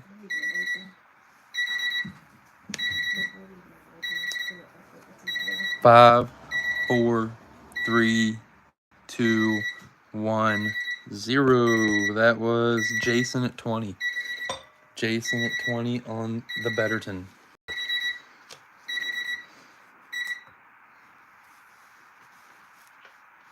All right, next. I want to say this is from San Francisco. Oh, it's definitely some nice California glass. All right, here we have a Lazarus and Nausier Distillers, and this is definitely a California bottle. It is blown in mold. I want to say that it's San Francisco. I'm not 100% sure if it's San Francisco. I do know for a fact that this is a California whiskey. I just cannot remember if it's San Francisco or it might be Sacramento. I can't remember 100%. Lazarus and Nassau. Nassau. I don't like it. Distillers. And you can just tell the glass is just super clean. Super clean glass. I mean, this is the glass from California was just so much nicer. The sand, the quality of it's ridiculous. Nice lady's leg on it. We're gonna do a $20 start. $20 start on the super clean California whiskey. Jeff's at 25, starting the clock. Need 26 or more. Steve's at 30, need 31.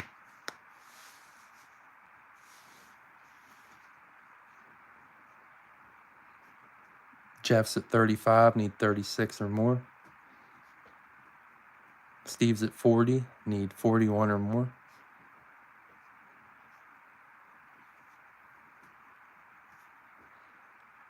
Jeff's at 44, need 45.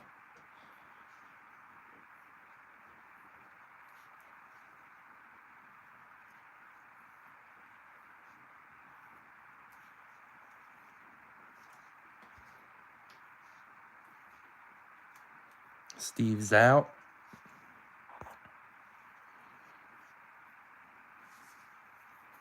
Need 45 or more.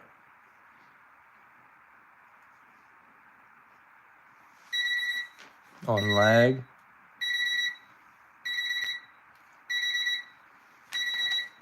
Five, 4, 3, 2, 1, 0. That was Jeff at 44. Nice pickup, Jeff. That thing is, the glass is just crazy. It's so, I don't know how to explain it. That California stuff's just different. All right. Did the other grandma sell? Yes. It did. Why do I feel like I had another?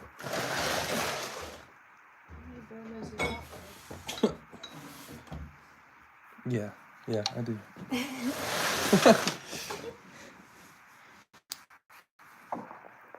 All right. We're gonna do 2 blown and mold bromos. Definitely different variations. One of them, that's strange. I've never seen that before. All right, so that must be why I kept it. Here we have first bromo. Both of these are blown in mold. Both blown in mold. This one has a line through the base of it, which is strange. It's the first time I've ever seen a blown in mold bromo with a line through the base. I don't know. Bromo number 2, also blown in mold. Both the same size, different variations.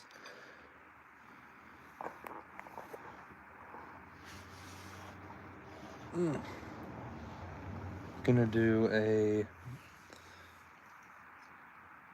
let's do a $4 start. $4 start on the pair of bromos. They're kind of different sizes. One's a little taller than the other one. $4 start. And let me go right here. Greg's at 4, starting the clock. Need 5 or more.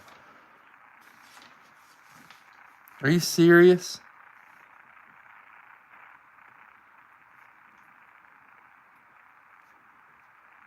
Why did I think they were from California?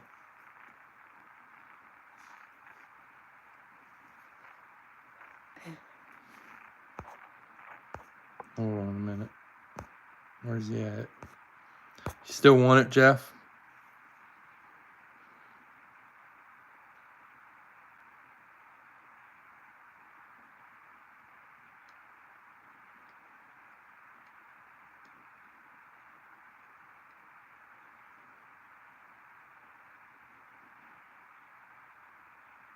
it was in that collection of California whiskeys that I bought.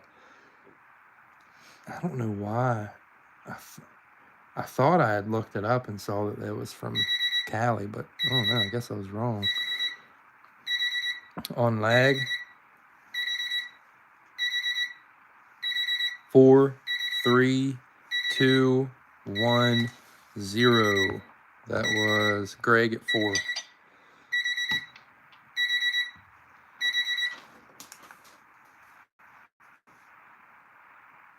Oh, it's a very scarce whiskey. I was gonna say because every other whiskey in that collection, they were good. They were good bottles. So that's good. It's still a good bottle. Well, speaking of, oh, never mind. I still got 2 more. Here's a recent dig. This came, well, it's not recent, but this came out of a privy back over the winter time.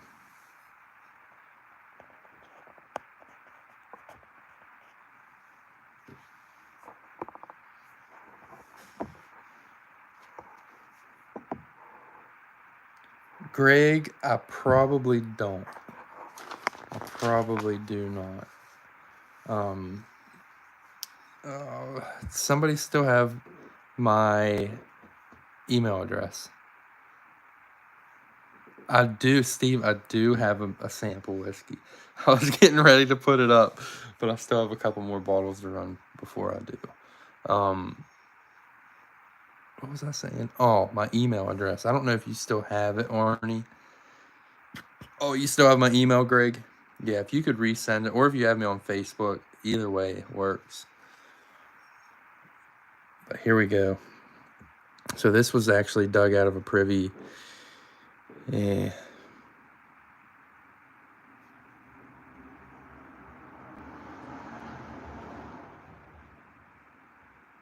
You sure, Jeff?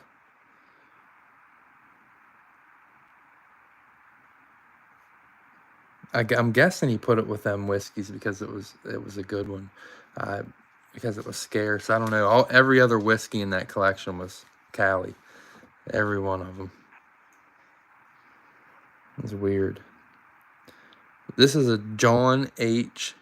Hannock Pharmacies or Pharmacist, 5400 Old Manchester Road, 5132. Shaw Avenue, St. Louis, Missouri.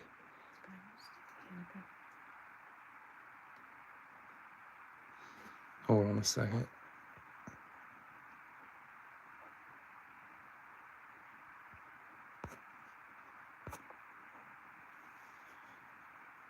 There it is. Nice, Arnie. Appreciate that. All right, so here we have a St. Louis druggist bottle. I'm going to be honest with you. I did absolutely no research on it. It's a larger size. This is a decent sized drugstore. I don't really have anything to compare it to, but I'll put it beside a hutch so you guys can see how big it is. So that's the size of that drugstore bottle. It's a pretty decent sized bottle.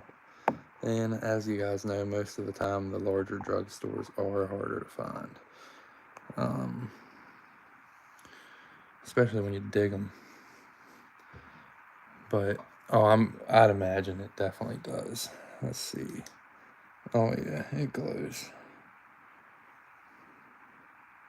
Yep. It sure does. Nice embossing, nice script. I don't know, probably around 1910 drugstore. Move this back. Dang it, I can't get the tripod to stand up. Malfunctions here. All right, we're gonna do a $20 start on this one. $20 start on the large John H. Hannock Pharmacist. I'm not gonna read off those 2 locations again out of St. Louis, Missouri.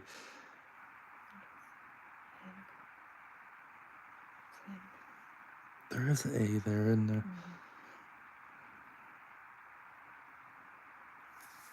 $20 start on the large St. Louis pharmacy bottle. No damage on this thing.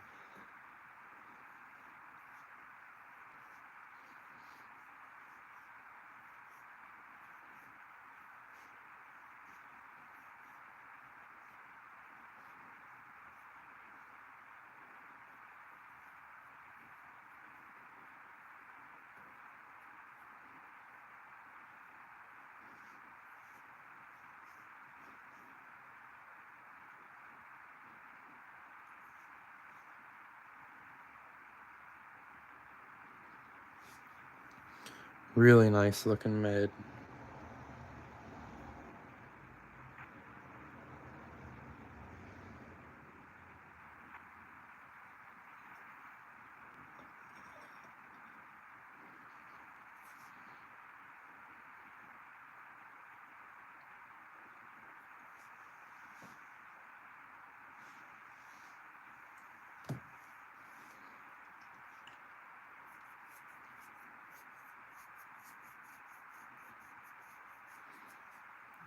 Go ahead and pull the St. Louis med, and I don't know if Mike's still in here or not, but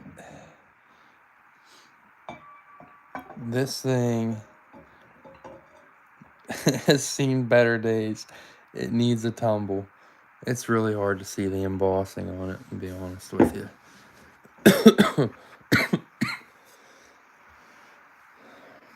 So, all right, Greg, I appreciate it, man. This is a gem. It says the gem. It is super hard. There we go. The gem. And what's interesting about this one is the embossing on the base. It has an OK on the base of it, which I'm guessing is the glass house. I had somebody look it up in Redbook, and I want to say they said it listed from $75 to $100 with closure. I obviously do not have the band, but I do have the insert. Actually came out of the same hole the jar was dug out of, up higher in the hole.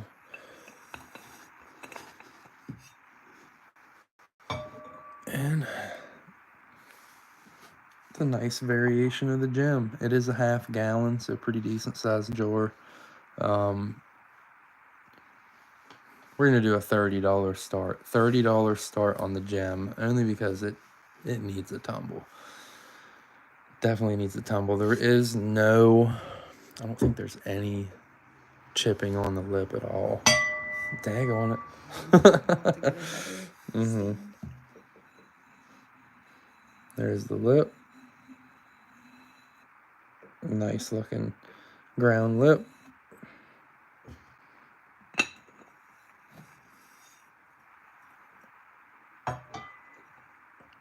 The gem.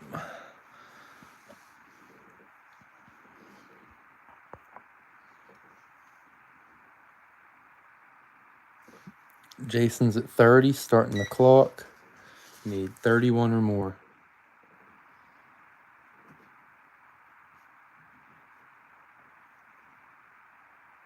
I've dug a lot of gems too, and whenever I took that one in the pick, just because it came down to it, and I took it. But before I had cleaned it, it was super dirty. It had some like gunk stuck to it on the inside I couldn't get off. As you can see, I still haven't got it off. Need like some kind of wire brush to get in there on it. But I wasn't shaking copper in it that hard because these jars are pretty fragile. But yeah, whenever I looked at the base of it, I didn't think anything of it. And I looked at the base, I was like, wait a minute. I was like, I've never seen that on the base of a gem. So I sent a picture of it to a couple people, and somebody got in the Redbook and said it was 75 to 100. Even if I have a Redbook, I'm terrible with them. There's so many different jars in there. You can hardly ever pinpoint what you have. 5, 4, 3, 2, 1, 0. It was Jason at 30. Jason at 30 on the gem. He might have just got a $100 jar.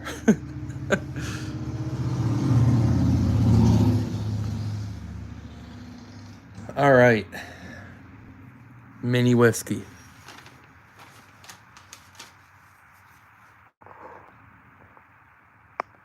Mini whiskey. Let's do it. Here it is. Nice little Klein's Silver Age Allegheny, PA. Klein's Silver Age Allegheny, PA. And out of all the Klein's whiskeys, the miniatures are the hardest ones to get. I've dug a few different variations of the Klein, and it's the first mini we had ever dug. Klein's Silver Age out of Allegheny, PA. Nice little blown in mold sample whiskey.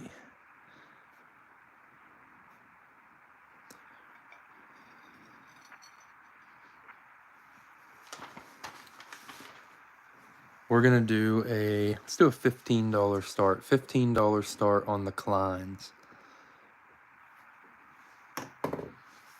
Yeah, this is the travel size. All right, Jason. Yeah, get a hold of me tomorrow.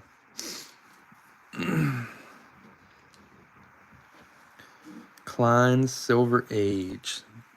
Steve's at 15, starting the clock. Needs 16 or more. Can you guys see that clock? I can't even. No, it needs moved up quite a bit. Ugh, I can't get it. Can't do it. I feel like I'm gonna break something. Klein's Silver. It doesn't want to focus on that bottle for some reason. There we go. No, but unfocused again. That's good.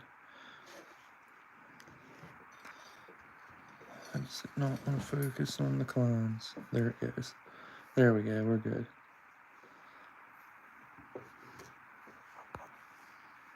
Need 16 or more. Klein's Silver Age out of Allegheny, PA. Nice bottle.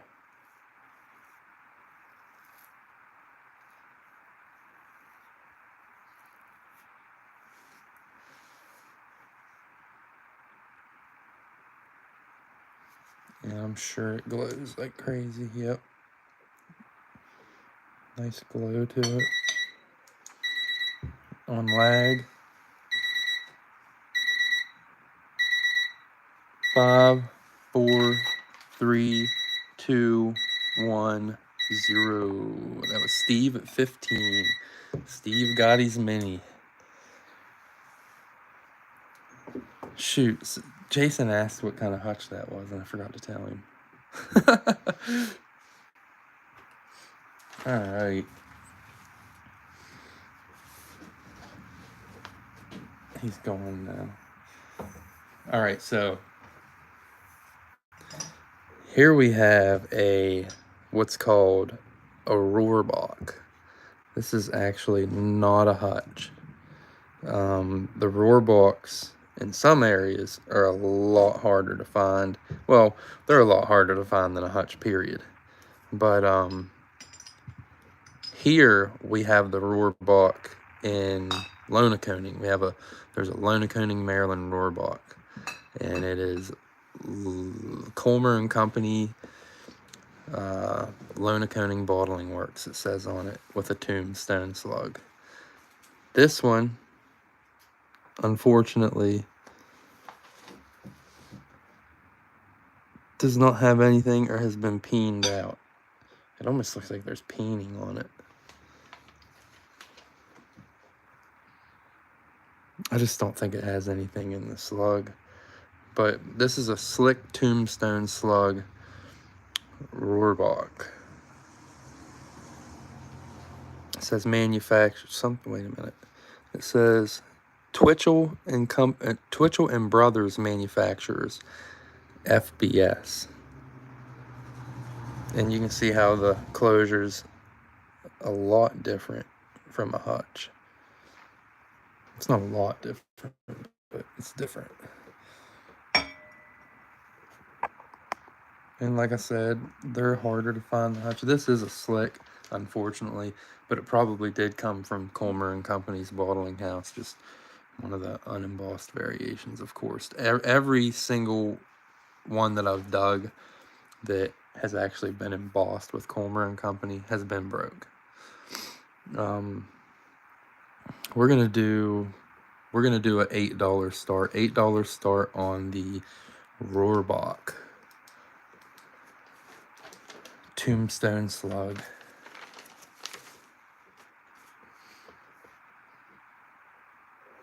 Greg's at 8, need 9.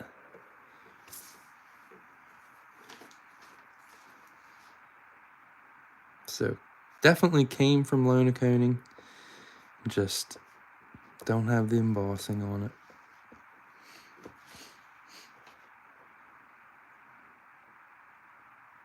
It actually has a patent date on it too around the bottom.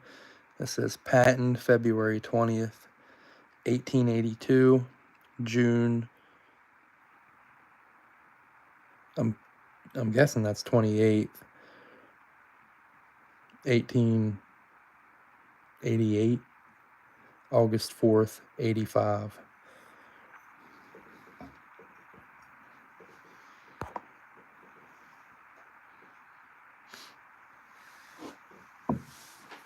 Oh goodness, I've owned quite a few Twitchell squats. Quite a few. I've had some really nice ones too.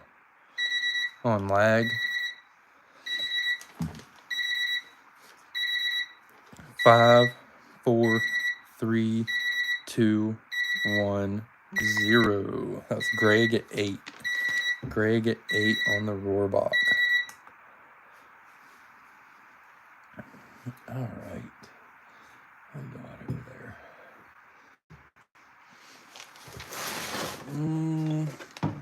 All right. I know there's some. Well, wait a minute. Let me look and see what I got before I go running stuff. Here's an earlier bottle. This came from a pit the other day that only had, this was the only bottle in it. Everything else was broken, but it did go 1880s, 1870s. This is a poison bottle. This is a Phrase Vermifuge out of Baltimore. Phrase Vermifuge out of Baltimore. I want to say that it's 1880s-ish. Everything that was like into the 70s was broken. This hole, of course. Wasn't a real big hole, but this was the only bottle that came out. Phrase Vermifuge out of Baltimore. Nice aqua color. We're going to do a $5 start. $5 start on the 1880s Phrase Vermifuge out of Baltimore. It could be 70s. It could dip into the 70s. It's an earlier bottle. Pharrell was at 5, needs 6.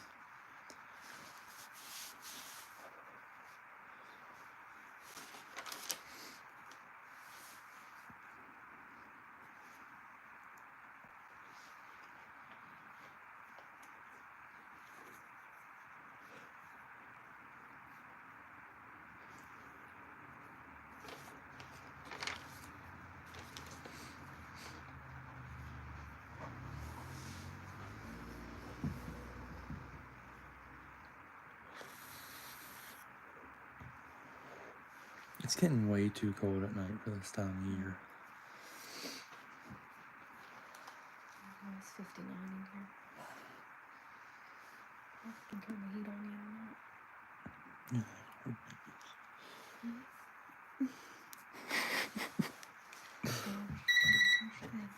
or not. On lag.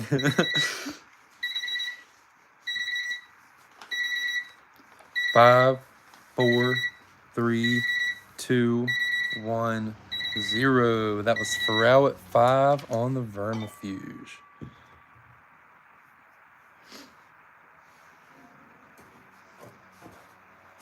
All right, I don't know if I have any Larkin collectors in here tonight, but dug a pretty interesting Larkin. I want to say it's a master perfume. I'm guessing that's what it has to be. But this came out of a pit from last week as well. This came out of the turn of the century pit. It's a Larkin Company Buffalo, and it is a nice size blown in mold master perfume. And you don't dig the bigger ones too often. Nice. Let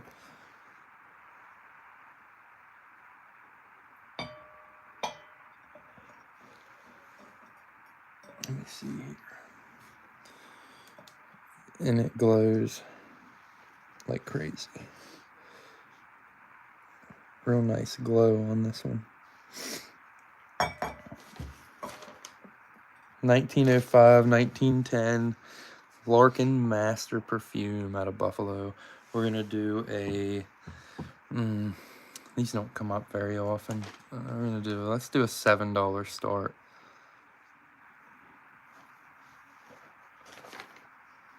$7 start on the Larkin Master Perfume. Arnie's at 7. Need 8.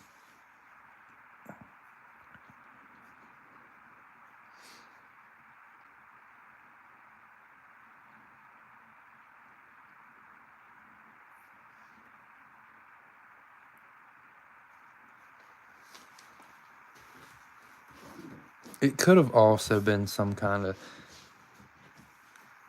Is toilet water...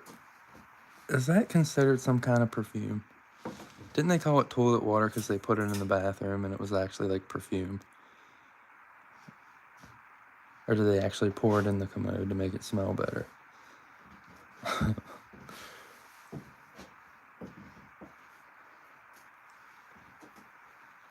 Give me coffee. Thanks, babe.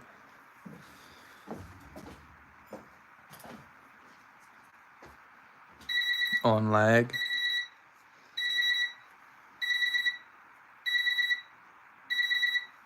Five, 4, 3, 2, 1, 0.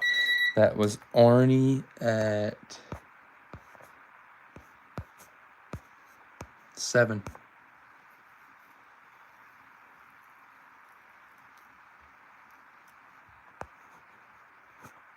That's what I thought, because I figured it was some type of dab on after you took a dump.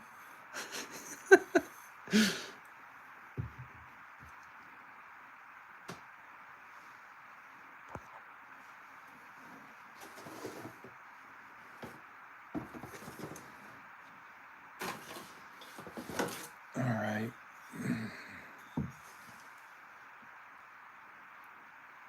Yeah, it was a soap company, but they made a few different things. There was another one that what's it called? Well, they actually dug one before. Dug a couple of them. They were why can I not remember what that stuff is called?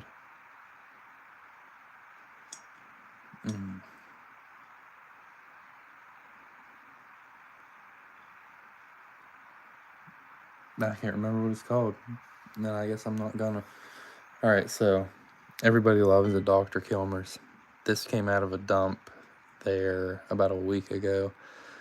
The great Dr. Kilmer's Swamp Root Kidney, Liver, and Bladder Remedy.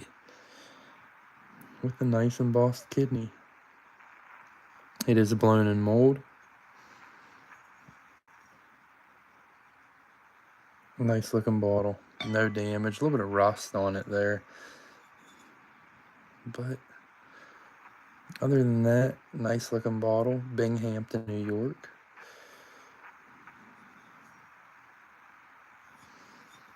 That's Dr. Kilmer's Swamp Root. I'm going to do an $8 start. $8 start on the great Dr. Kilmer's Swamp Root Kidney, Liver, Bladder Remedy out of Binghamton.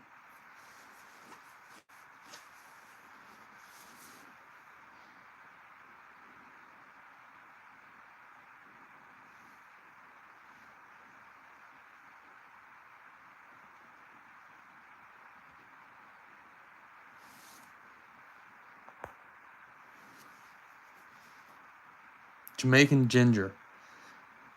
They had a Jamaican ginger bottle too. I've dug a couple of them. Well, maybe not. Yeah, something like that. I don't know. Steve's at 8, starting the clock. Need 9 or more.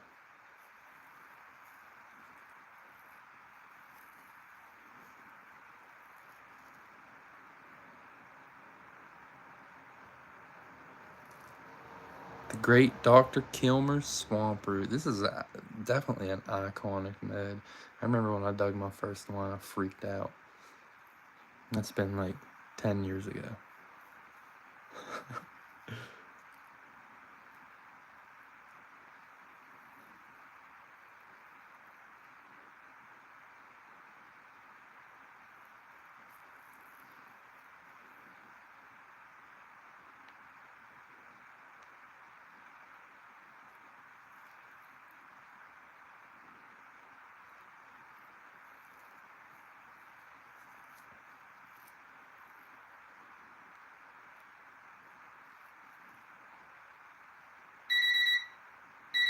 Right, the heart, put the heartweed.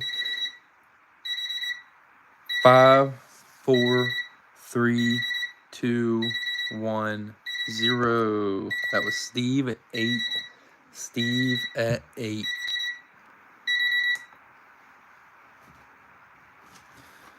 Give me 1 second, guys. Where are we at here?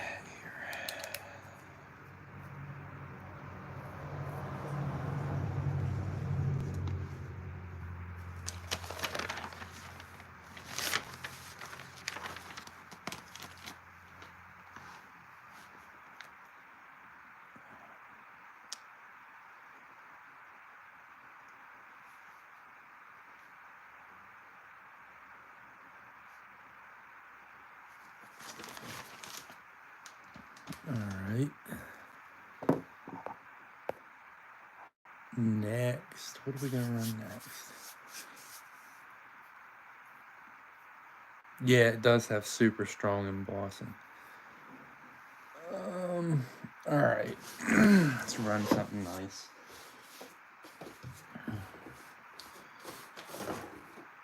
Maybe if I can find it. I can't reach. All right. Said I had tough West Virginia stuff. Well, here we go. Here we have a kist. Now, normally, obviously, you guys don't really see me digging bottle dumps this new.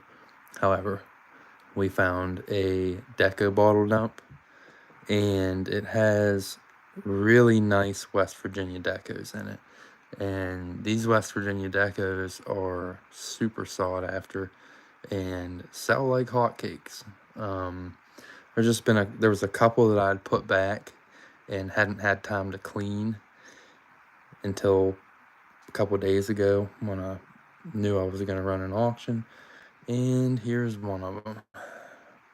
This is a Kaiser, West Virginia kist. It has, I'm going to have to take it out of the light to see. It has, I think it only has one little fisheye.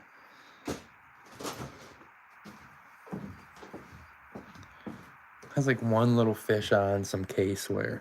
But these bottles, now, a lot of the West Virginia bottles are rated on a scale of 1 to 5 rarity. They have a soda book, and the Kist soda is a 3.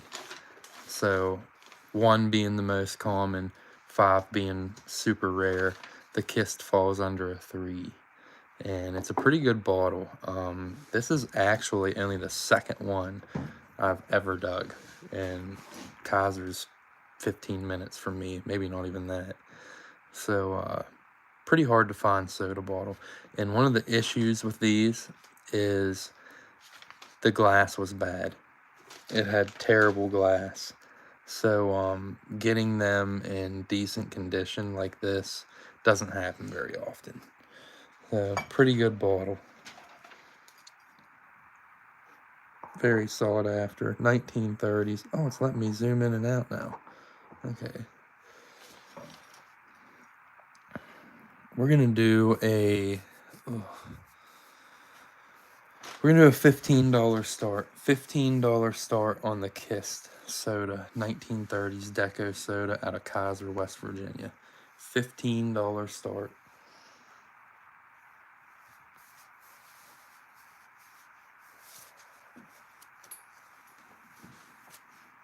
Thanks, baby.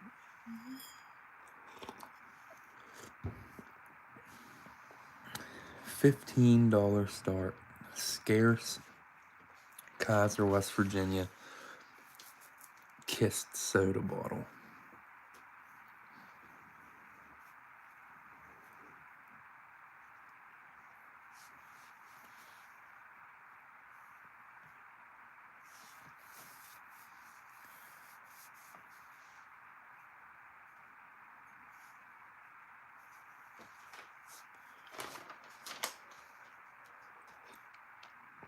Jeff's at 15, starting the clock.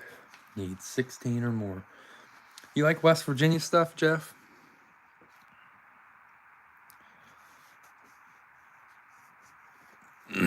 Because we dig a good bit of it.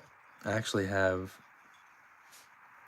some stuff that I sell a lot of it privately because it goes super quick here. I mean, some of the collectors around here are crazy over it. I mean, it gets pretty wild. I've sold a lot of West Virginia stuff. Actually, a year or two ago, I dug an upside down slug plate hutch from West Virginia. $1,000 bottle.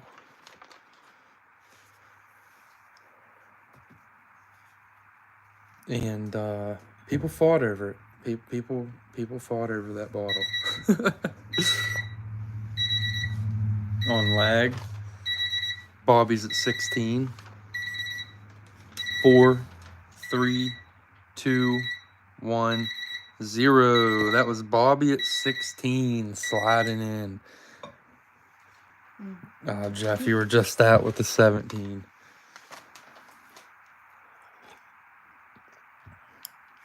Well, I got a lot of West Virginia stuff. Usually dig a lot of West Virginia stuff. And the good small town stuff at that. Next. Here we have, these are fun to dig. Here we have a gilt edge dressing. Gilt edge dressing. Nice shoe. This is probably the fanciest shoe polish you're gonna dig. Gilt edge dressing. I don't know if it was shoe polish or stove polish. It was one of them. One of the two. Beautiful looking bottle. I remember years ago I saw one of these in an antique store and I thought it was fake. I didn't think they were legit. There's a patent date on this, but I can hardly see it. It says patent May 34th, 1894. Patent May 34th, 1834th. I was like, wait a minute. Doesn't it look like a 34? May 13th. It's May 13th. 1894. May 34th. Gilt edge dressing.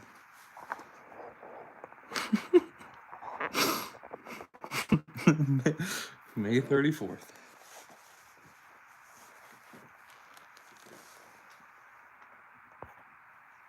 We're gonna do let's do a $10 start on the gilt edge.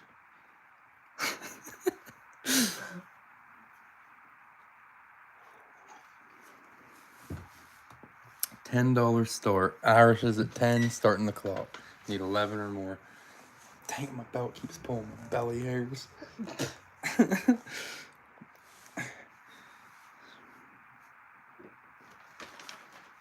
There's been times I've been like digging and my belly hair goes in my belt and it like rips my belly hair out and I think a bee stung me. I'm like, oh God.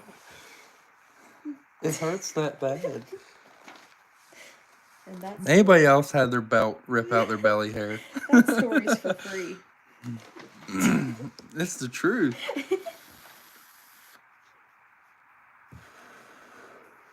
It's like you lean up and your belt grabs a big old bunch of belly hair. Being banned in the schools.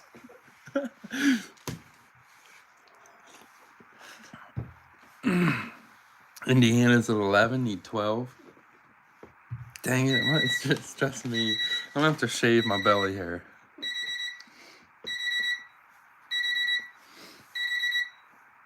Four, 3, 2, 1, 0. That was Indiana at 11. Nice.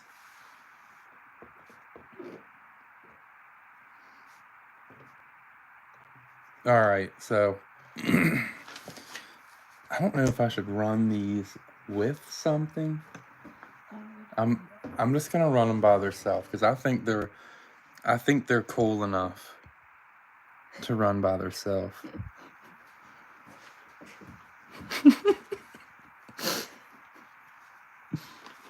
Start collecting the belly button hair. I tell you what, I need one. I'm going bald. I ain't even gonna lie. I'm not gonna hide it. I think next All right. auction we should do a poll for if you should just shave your head. No, I'm not shaving my head. I won't do Let it. the people decide.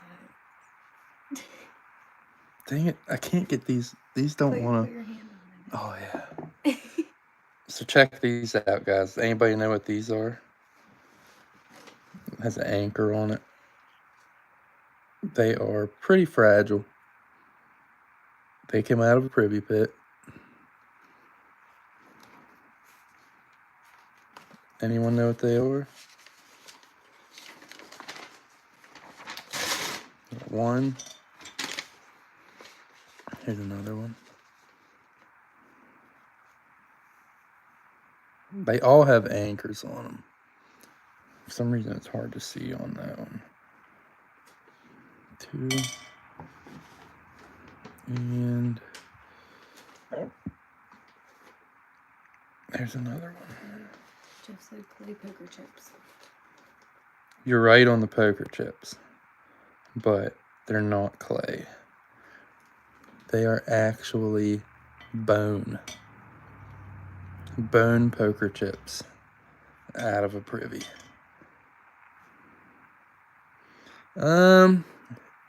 It went 1880s.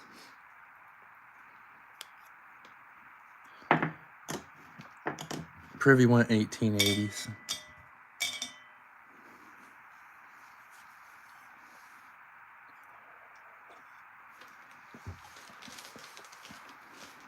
They were in the bottom of it too, bottom corner. There was a ton of them.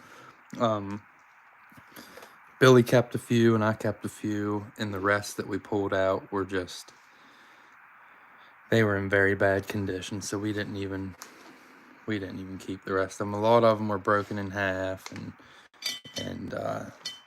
there was like a material down in the corner of the pit. It looked like they were in a bag, like a little like mesh bag. But pretty cool. Billy's doing good. He pretty cool little poker chips. I figured I'd save them because you probably don't find them very often that old. We're gonna do, I don't know. I don't even know what to start them at. You know what? I'm just gonna start them at $5. 3 1880s, 1890s bone poker chips. I don't want to say they're ivory because then I might get thrown off of here. I don't think they're ivory. They're some kind of bone. John's at 5, needs 6.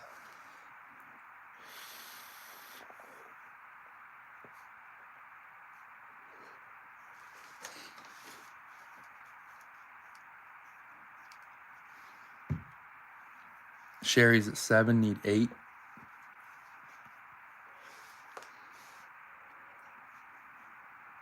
John's at 9, need 10.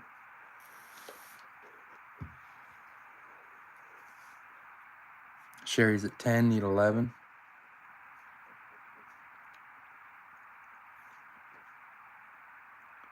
John's at 12, need 13.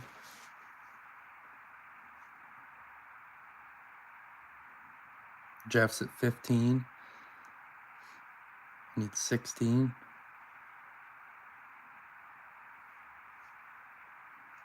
Sherry's at 16, John's at 17, need 18. On lag.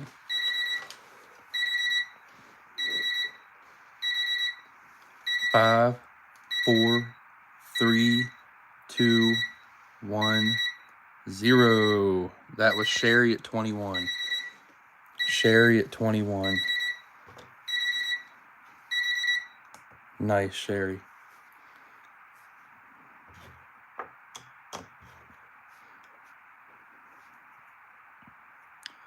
Pretty cool though, huh? First time ever digging. We've dug checkers. We've dug like the checkers pieces out of privies, and usually they're like a ironstone ceramic material. But that's the first time I've ever dug anything that was like made out of bone, that was like related to gambling or games or anything like that. That's pretty cool.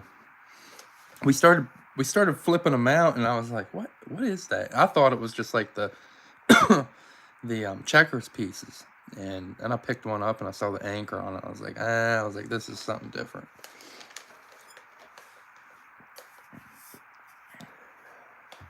All right, let's run a hutch. Here we have a Chicago Consolidated Bottling Company, 14 to 18, Charles Place, Chicago, Illinois. It does have a little chip out of the bottom there. That's the only damage on it. And I think I did it. No, I didn't. There's a little bit of rust there. I didn't do it. But the dump that this came out of was super hard to dig. It normally does not produce hutches, but we had got lucky and got into a pocket of hutches, and we didn't start hitting the pocket of hutches until later on. But another guy in town that digs the dump, he's the one that got into the pocket first, and he dug a total of like 150 hutches out of one small little area. And we get in there towards the end and pulled like 5 or 6, and then of course the layer just like puttered out and it was done just like that. But ended up getting one local hutch out of it, so not bad.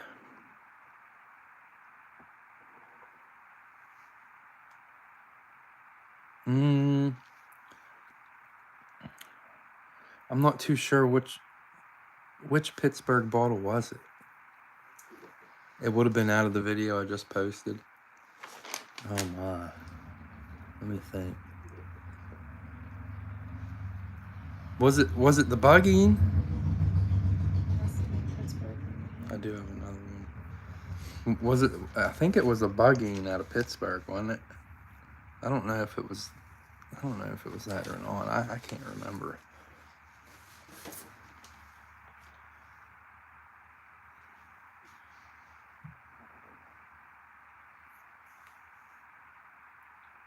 See that the video I just posted was actually a privy we dug like over a year ago.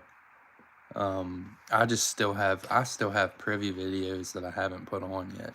I got about 4 or 5, maybe even 6 yet from last year that I got to put up, and a couple of them are really good. There's some really old stuff in a couple of the videos I'll be posting. One of them, I think one of them goes Pownell, and another one goes 60s, just missed Pownell.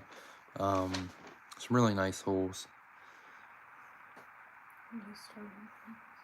We're gonna, just because this has got the base chip on it, we're gonna start it out at $5. $5 start on the Chicago Consolidated Bottling Company, 14 to 18 Charles Place, Chicago, Illinois.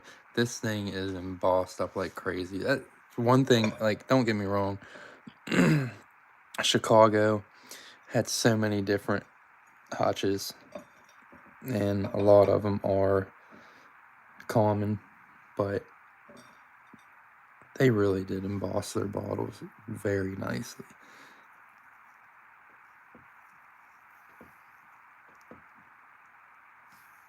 $5 start on the Chicago hutch.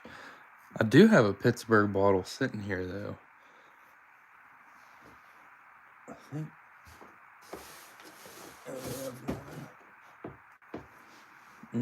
that rare Baltimore one. I forgot about that. $5 start, Chicago Consolidated Bottling.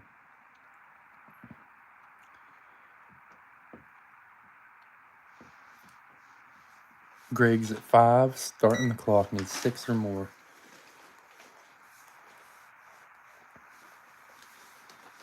I still can't believe that nobody's ever had their belt pull their belly button hair. Or not, well, I guess it is my belly button hair. It does. And you know what? Pulls them.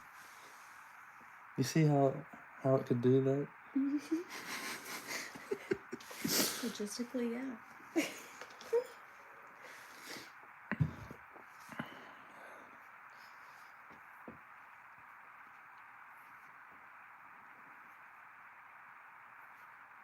It's a real thing. Fake news.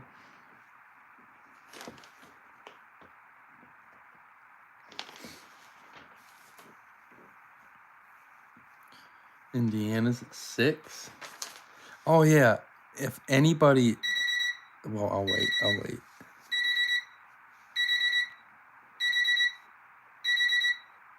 Five, 4, 3, 2, 1, 0. That was Indiana at 6 on the Chicago hutch. I got another one over there, but I can't reach it. Oh, I'm gonna run the Pittsburgh bottle. All right. Here we have a W and H Walker Chemists and Perfumers out of Pittsburgh, PA, and this is one of the master perfume bottles. This is a big bottle. Pretty big W.H. Walker. Look at the size of that thing. This was actually just dug last week.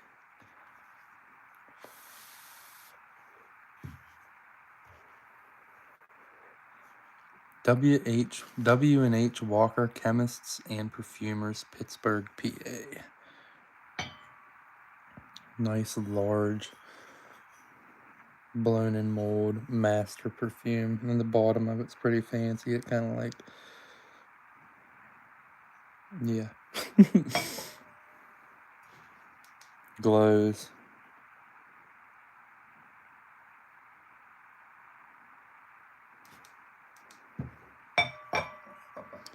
Alright, we're going to do a $8 start on the W&H Walker Chemists and Perfumers Master Perfume.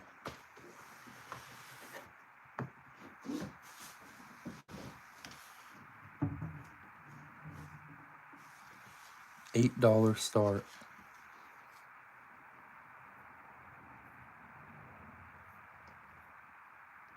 Sherry's at 8, starting the clock, need 9 or more. I think I'm gonna have to watch the video again,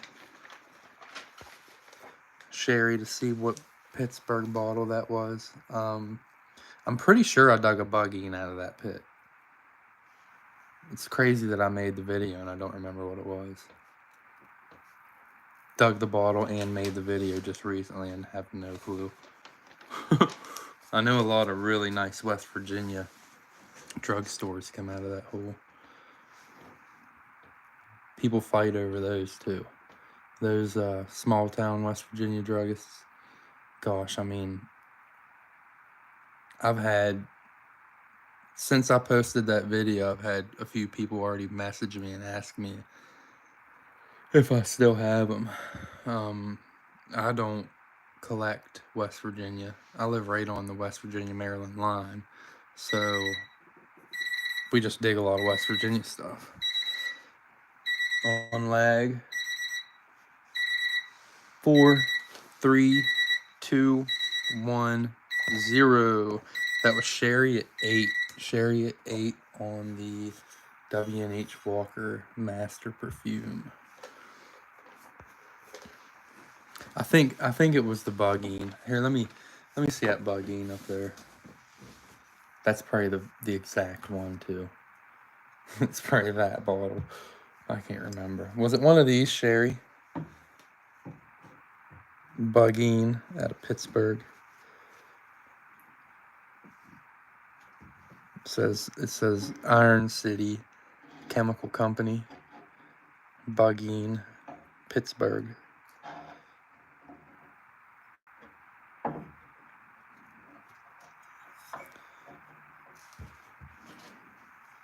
Pretty sure that's what it was. I do have another one. I just don't have it with. That wasn't it? Huh. I'm gonna have to watch it again. I can't remember what it was.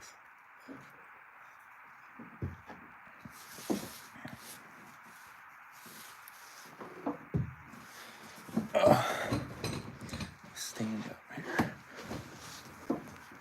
Let me grab West Virginia bottle. All right. So back to the West Virginia Deco dump. Here's another one. This is, I think these date more into the 1920s, late 20s. This is a Chero Cola. Nice iconic Chero Cola. And look at this thing.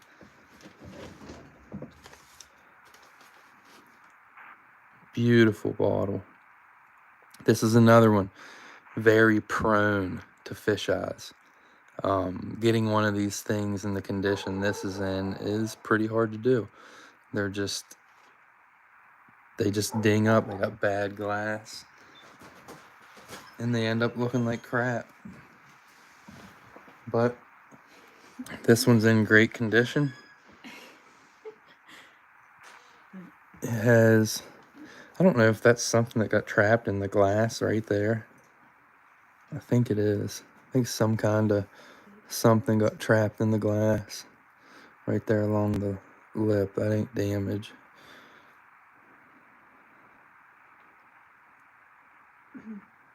It's patent pending. Oh gosh, the chair, the glass was just terrible. Bad glass.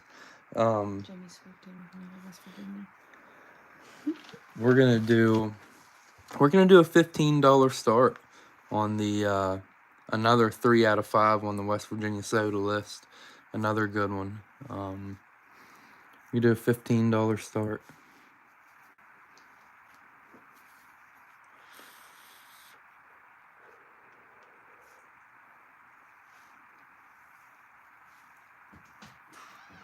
Right? It's terrible.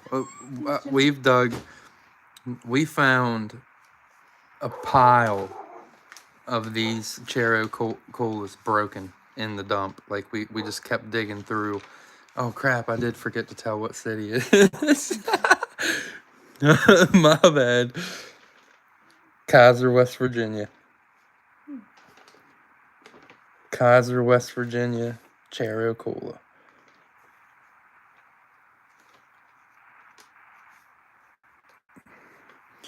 $15 start. But yeah, we dug through the dump and we found like a pile of broken ones, and I mean they were shattered. There was like one that was complete, but it had the top knocked off of it. But just like I said, every other one, even if it was close to complete, it had like 8,000 fish eyes in it, and it just wasn't worth keeping.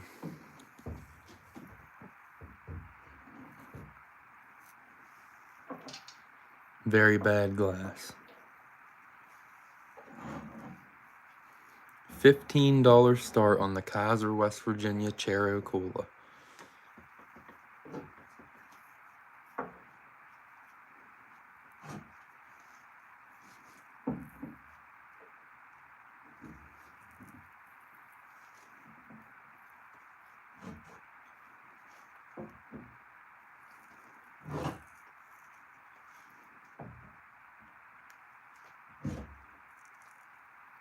The center slug variant's a tough one. It's a 4 out of 5 in the book. I've only ever dug one.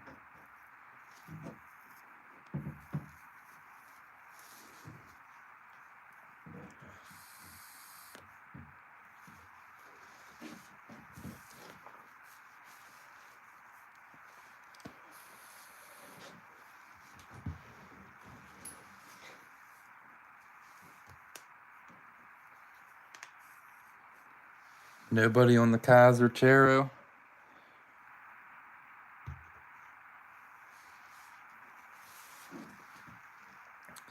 Got one more West Virginia, I think. All right, here's a good one. Here we have a Crystal Bottling Works out of Grafton, West Virginia, and it is a soda bottle in a 12-ounce soda bottle. So it's like a beer bottle style, but this was a soda. Crystal Bottling Works out of Grafton, West Virginia. It is blown in mold. And this was a creek walk find. Beautiful bottle, no damage. Crystal Bottling Works out of Grafton, West Virginia. This is a good bottle. We're going to do a $25 start on this one. $25 start.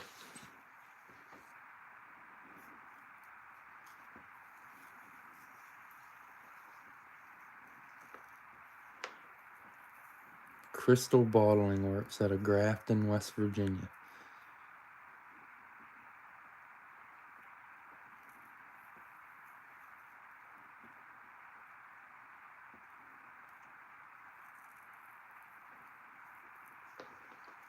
Blown in mold, Bobby.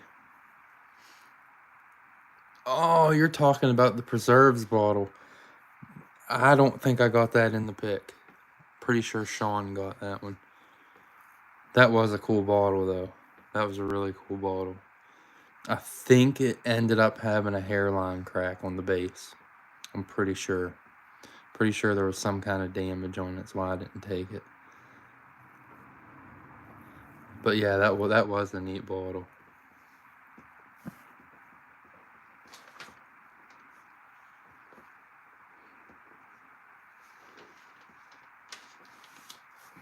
Crystal Bottling Works out of Grafton, West Virginia.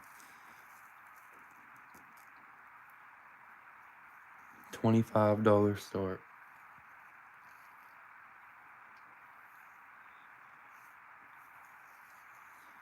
Nobody? I'm gonna go ahead and pull it. And alright.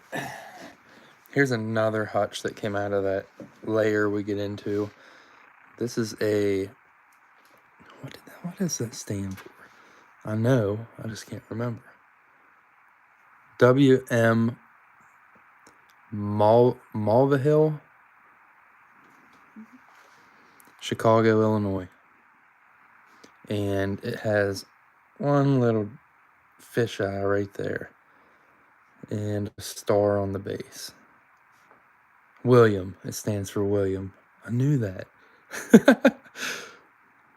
Willie. Star on the base, and it actually says something inside that star. I just can't tell what it is. It says W and M. It says W and M inside the star. You can barely see it. William Mulvihill, Chicago, Illinois. This hutch is in pretty good condition for coming out of that concrete layer. one of those dumps where it's like digging through concrete. And this is actually a harder to find hutch out of Chicago. I can't remember what it was in Hutch Book, but I'm pretty sure it was rare in Hutch Book. We're gonna do a $15 start. $15 start on the Chicago hutch. Super clean for coming out of especially that dump. That dump's got a lot of rust in it. It's just nasty digging.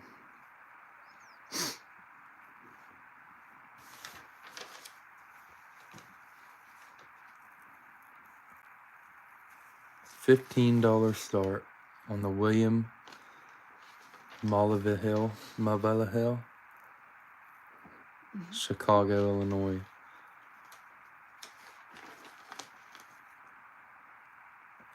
Lang's at 15, starting the clock. Needs 16 or more. I'm gonna run a banger next. I was gonna say, did I drink all that coffee already? Chugged it. 16 or more on the Chicago hutch. Really nice condition on this one, other than one little tiny fish eye. Star on the bottom.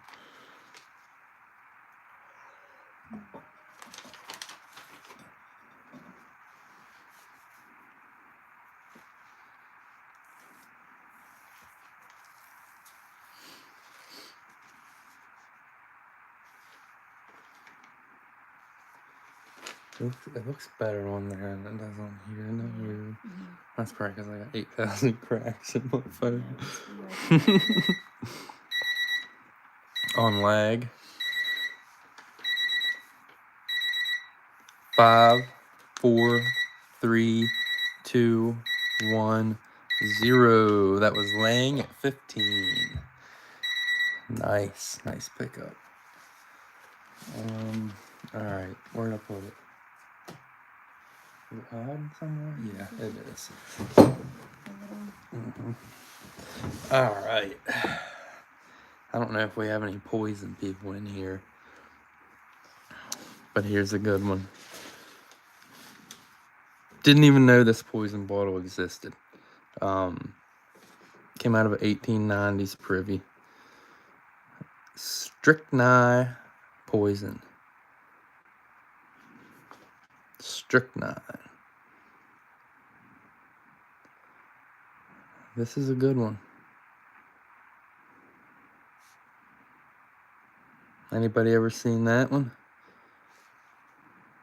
Had some people tell me they've had some labeled variations of this bottle. And I had a guy tell me he had a cobalt one. But he said he's never seen an embossed clear one. He said usually the clear ones only have a paper label on them. Well, here's an embossed one. Strychnine poison.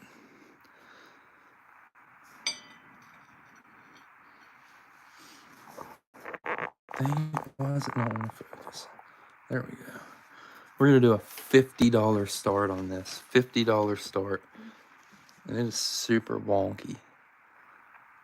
$50 start on the strychnine poison.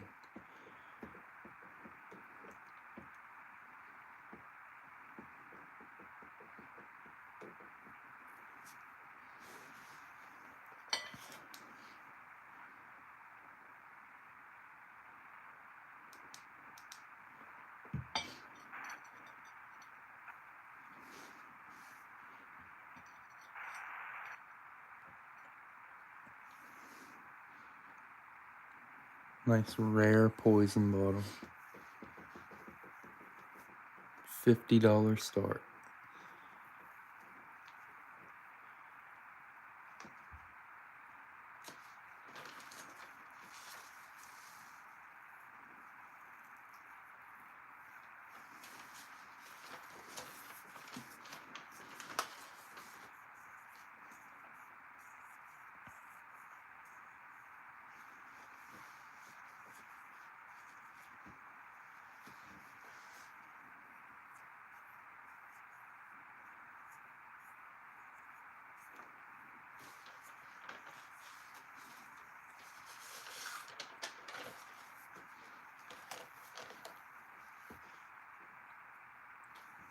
It's a good one.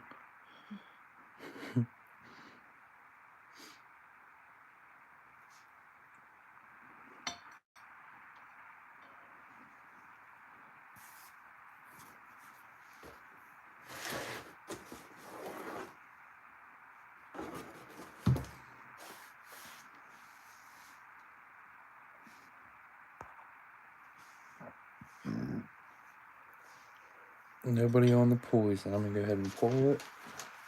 And I'll tell you what. I'm gonna run one more bottle. How many we got? 30 is for 35. Let's just do 35. Okay. Alright, last bottle of the night. This is a pretty nice Baltimore whiskey. Here we have a BJ Thornton, or wait a minute, a B. Thornton and Company out of Baltimore, Maryland. Nice. Oh, I think they call these oval flasks. Oval flasks, I'm pretty sure. Glows like crazy. Probably the best glower of the night, honestly. B. Thornton and Company out of Baltimore, Maryland. Nice looking whiskey flask. We're gonna do an $8 start. $8 start on the B. Thornton out of Baltimore, Maryland. Nice slug plate whiskey.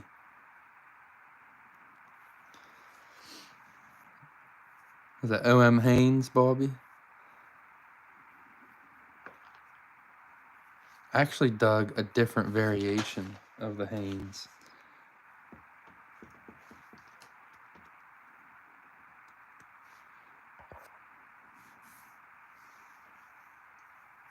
B. Thornton and Company out of Baltimore, Maryland. $8 start.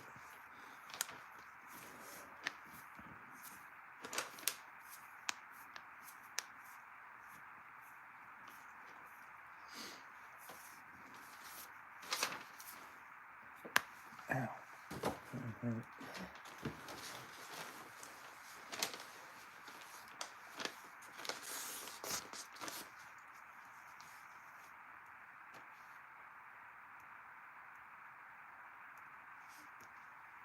Thanks, Sherry. I appreciate it.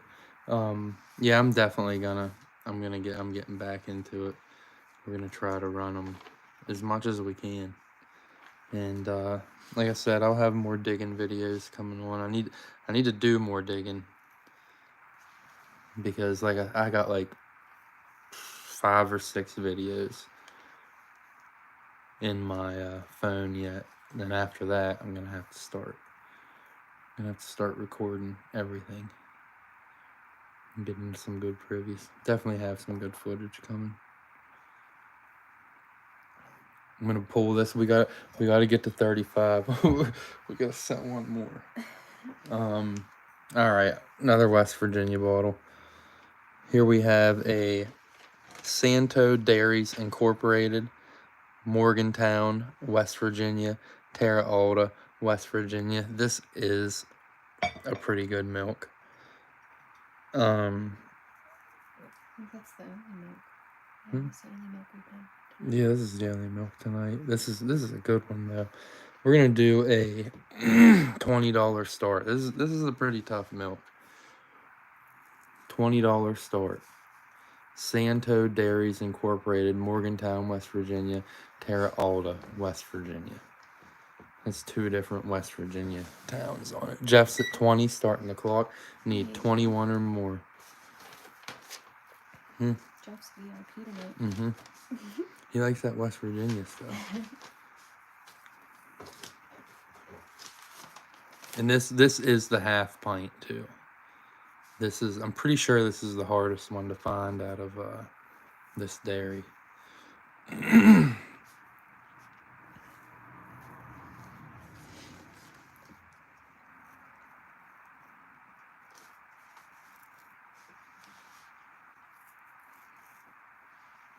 Need 21 or more. Nice, tough West Virginia milk. Has 2 different towns on it. Morgantown and Terra Alta.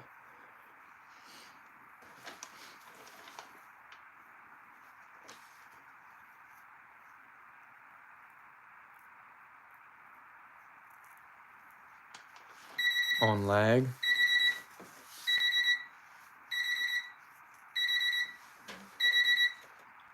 Five, 4, 3, 2, 1, 0. Bobby got in right at the last second at 25. And Bobby got that one at 25. Nice pickup, Bobby. That was a nice battle there. But don't worry, I'll have more West Virginia stuff. There for a while, I was running West Virginia stuff. I actually have a couple more West Virginia blobs. I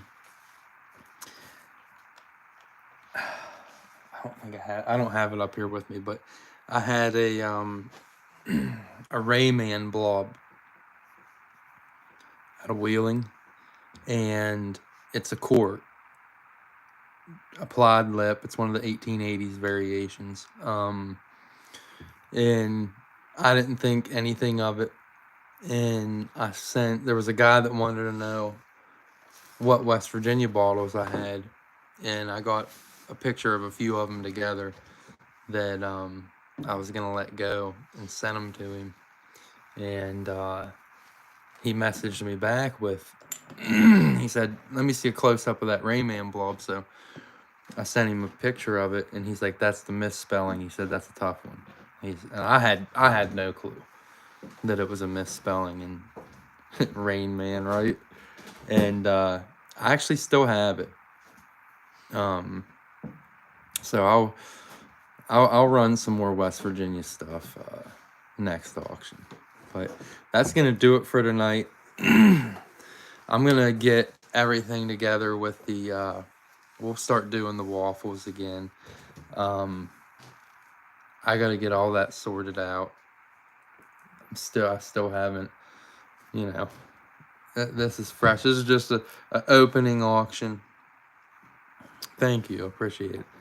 We'll start we'll get the waffles back kicking, and maybe we'll try to start doing some games. I don't know. I see that a lot of people like the games that people's doing, and I love doing stuff like that. we'll figure something out. Yeah, that's gonna be a wrap for tonight. I appreciate everybody coming out and supporting me. It's been a long time, probably a little rusty, but it was nice. It was nice talking to everybody again, and I don't know, the camaraderie's nice. But like I said, appreciate everybody, and that's gonna be it. Look for another video to be coming out probably, I don't know. I put this last one out, what was it, yesterday? Was it yesterday? Friday? Yeah, Friday. But I like to get them out on Sundays, Saturdays, or Sundays. It's kind of hard doing that whenever you're doing an auction on the weekend. I'm going to have to. I know Gene's running, and Matt's running, and I don't want to conflict their nights. So we'll have to figure something out there to make sure that we're not conflicting. And but yeah, appreciate you guys, and that's gonna be a wrap. Peace out.